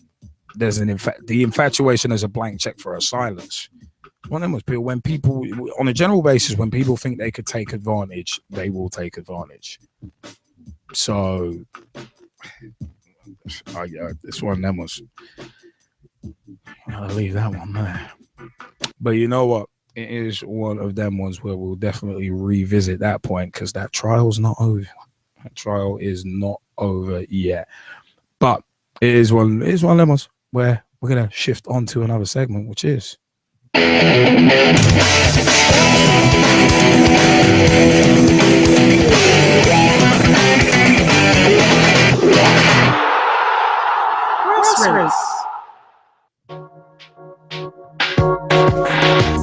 Grassroots segments. Oh yes. Yeah, the grassroots segment is where we are at, and we're going to be rounding out. It is one of them. Big shout outs to Ibis Eagles AFC. by the way. Big shout out to the 14 Southern Amateur League at 14 SAL on Twitter and www.co.uk. Also, a big shout out to the Amateur FA as well, the Amateur Football Alliance at Amateur FA on Twitter. So a big shout out to the AFA Youth Council as well, facebook.com/AFA Youth Council and at AFA Youth Council on Twitter. A massive Darrell David, who has been named today as one of the assistant referees for the upcoming AFA Cup final. I think it's the AFA County Cup final. So a big time shout out to him as well. Yeah, he's been a busy dude recently. Our most recent guest, and that is Mr. Darrell David. He has actually been very, very busy. So, yeah, he's been appointed assistant referee to the 2016 AFA Senior Cup final. So, congratulations to Mr. Darrell David on that one. Remember, you can find Pitch Talk meets Darrell David at youtube.com/Pitch Talk as well. Says one of us, we've got a lot more videos coming up. But it is one of them. But yeah, I said though. Here's one of those where it's big shout out to Ibis Eagles AFC as well. Who we feature in the grassroots segment, of course.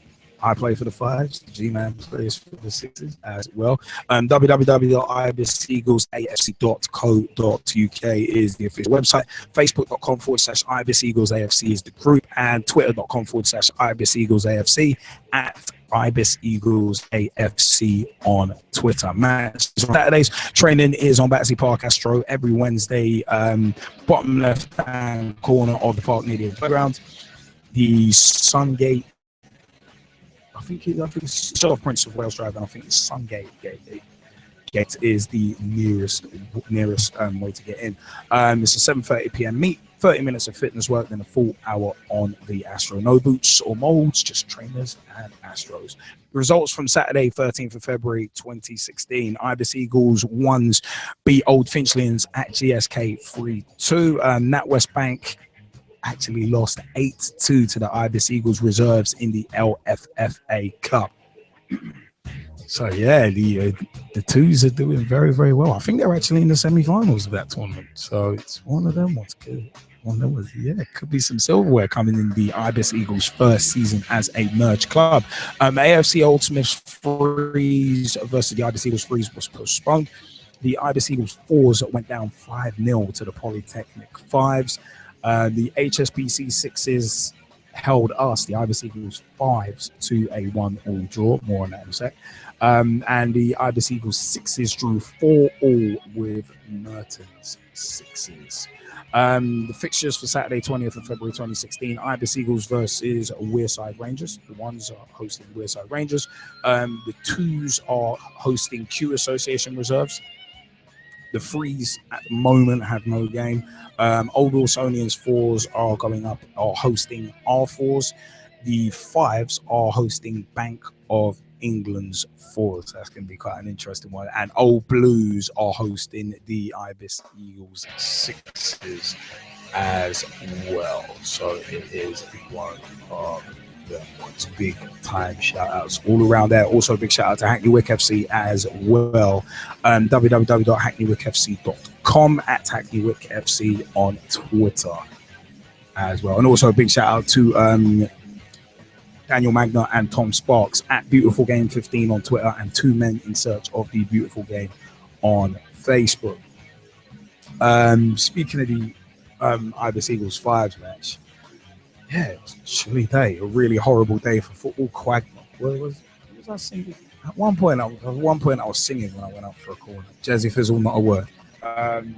Yeah, as well. I was singing when I went up for a corner. I was like, Quag. I think it was something like quagmires and puddles and football on a Saturday. These are a few of my favorite things. Don't know why, but it was just apropos of nothing. But it is one of them ones where, yeah, it was one of those games where we had chance after chance after chance after chance. In my view, we could quite easily have won it. but it is one of them ones where, yeah, I mean, the 1-1 draw, we would have been fuming if we'd gone down there and gotten beaten. Let's put it that way, against HSBC. So their number 4, Jesse Fizzle will probably like this. Their number 4 actually reminded me of Michael Carrick. Just proper sideways and backwards passing, and that's all he was doing. I actually ended up getting booked in this game. I got one warning, and that was because I scuffed the clearance and I was swearing at myself, and the referee came over to me and goes, "Yeah, calm down your language." And I'm like, "But ref, I'm talking to me." I did call one of their Oppo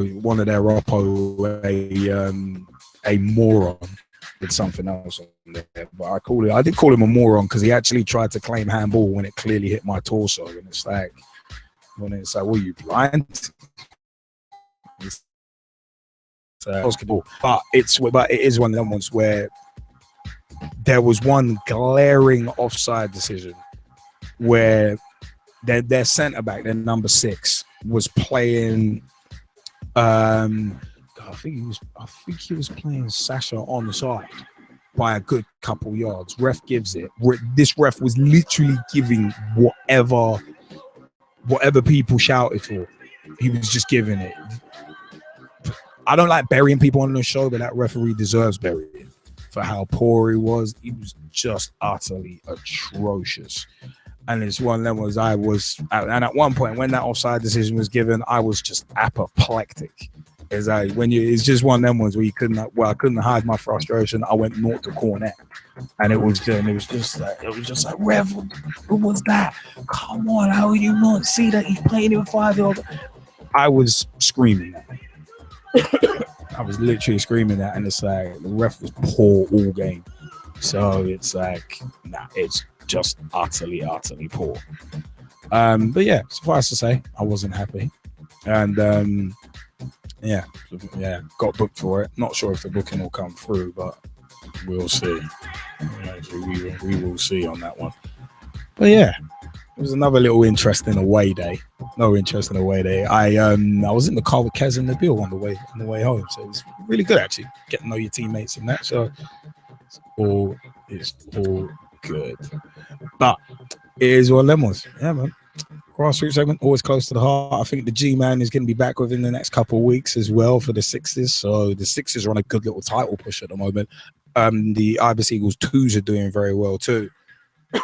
So things are looking up for the club.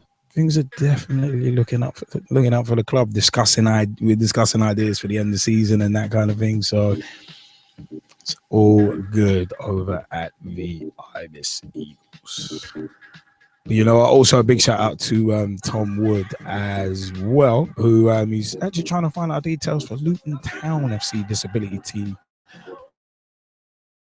Trying to arrange a friendly with them as well. He was captain for his team on Saturday in his latest tournament and nearly scored from 30 yards. So what they must keep plugging away, and one of them 30 yards is going in. He's one of them. Big shout out to Tom Wood and Porter's Soccerbility. For a bit more information, their manager name is Nigel Stewart, and contact number is 07891 839 171. Facebook.com/Porter's Soccerbility. SOCCA ability. So, good. You know what? It is about that time for us to start vacating the place with a haste.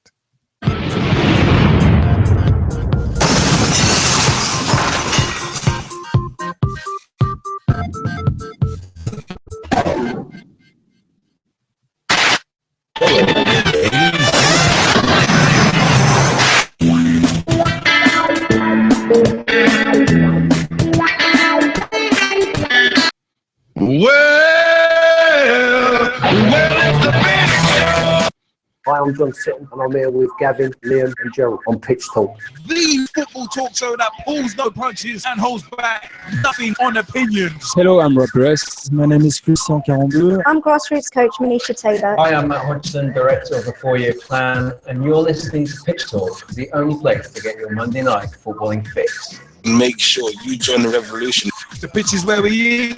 The pitch where we sleep. And the pitch is where we talk.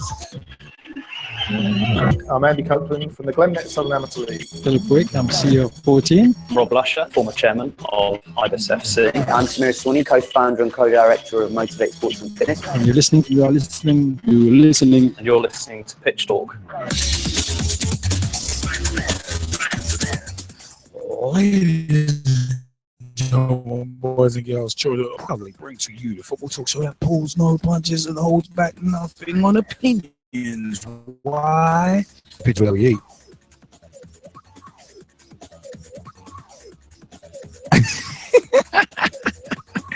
Jesse's somewhere around there, but the pitch is where we eat. The pitch is where we sleep, and of course, the pitch is where we talk. Remember, www.pitch-talk.com is the official website where you can find out about everything PT. Also, youtube.com/pitch talk is where you can find all of our videos, including, remember, we are going to be on Wembley Way on the 28th of February 2016 for the Capital One Cup final. We're going to be talking to the fans. We're going to be doing a draw as well. There's one of them ones. We're gonna do a little live drawing, and that live drawing is in relation to our Capital One Cup final competition. Remember, our question is a very simple one: who did Liverpool beat in the semi-finals of the Capital One Cup 2016 to get to the final? So one of them ones. We got 3 Liverpool calendars signed by your Pitch Talk co-hosts to give away. Send your full name and answer to pitchtalk@gmail.com by February 26th, 2016, which is, of course, the same day as the FIFA election. So just to kind of help you remember it, it is one of them ones. But yeah, it is a case of pitchtalk.blogspot.com or .co.uk. We'll get you to blog. We'll get you to the blogs. Blogs by yours truly, Straight Shooting LJ, the G-Man, Jesse Fizzle, and many others, including Dave Meir, aka at Mercy, and his Word of a Ref blogs as well. Also, 07535804466 is the mobile number. 07535804466. Call us, text us, let us know your views. If you text, then please let us know what your name is. Leave the name so we can give you a shout out. Also, we do podcast, iTunes, Mixcloud, Podomatic, Spreaker, and Tune In Radio. It's one of them was pick your poison in terms of podcasts. Also, we do leave the live shows up on YouTube as well. Twitter.com/pitch talk. Tweet with us, follow us, see what we are up to. Also, Facebook.com/pitch talk. Become a fan, become a friend, become a member of the group. Join the footballing revolution. We are working so hard to create as well. Here's one of those big time shout outs to Finn White Line magazine, who provide us with an exclusive A-League roundup, Hyundai A-League roundup. It is one of them ones where, yeah, but big time shout outs to the folks down under, especially Mr. Ian Kerr, editor of Finn White Line magazine. Remember, that's finnwhitelinemagazine.com, facebook.com/Finn White Line magazine, and at Tweet White Line on Twitter. They're also on Instagram as Finn White Line magazine. Hey, we're on Instagram as Pitch Talk as well, at Pitch Talk too. So it is one of them ones. Also, a big shout out to Girls on the Ball at Girls on the Ball on Twitter, girlsontheball.com, and facebook.com/girlsontheball too. It is one of them ones where if you want more information about women's football, WPL, WSL, internationals, hit them up. It is one of them ones. On behalf of myself, Straight Shooting LJ, on behalf of the G-Man, and also on behalf of Jesse Fizzle, we'd like to say a big thank you to those who have joined us tonight. Russ Vernon, Ryan Sonley, Tom Wood, Brad Hicks, Mike Harniman, Jamie Bailey as well. So big time shout out to everyone who joined us as well. And on a final shout out as well, it is one of them was just wanted to give a quick shout out to Mr. Ali Brownlee of BBC Tees, BBC Tees presenter and football commentator Ali Brownlee died 3 months after being diagnosed with cancer. It is one of the ones where Ryan Sonley and many others wanted to give a special shout out to that. So, yeah, big rest in peace to him, and also a big rest in peace to Phil Gartside as well of Bolton Wanderers. You know what? I've been straight shooting LJ on behalf of myself, the G-Man, and Jazzy Fizzle. Thank you very much. Salute to Phil Gartside, and also a salute to Ali Brownlee as well. And rest in peace on behalf of the PT family. Thank you very much, everyone. Thank you for joining us. Big shout out also to Jennifer Evans too for joining us. And good night.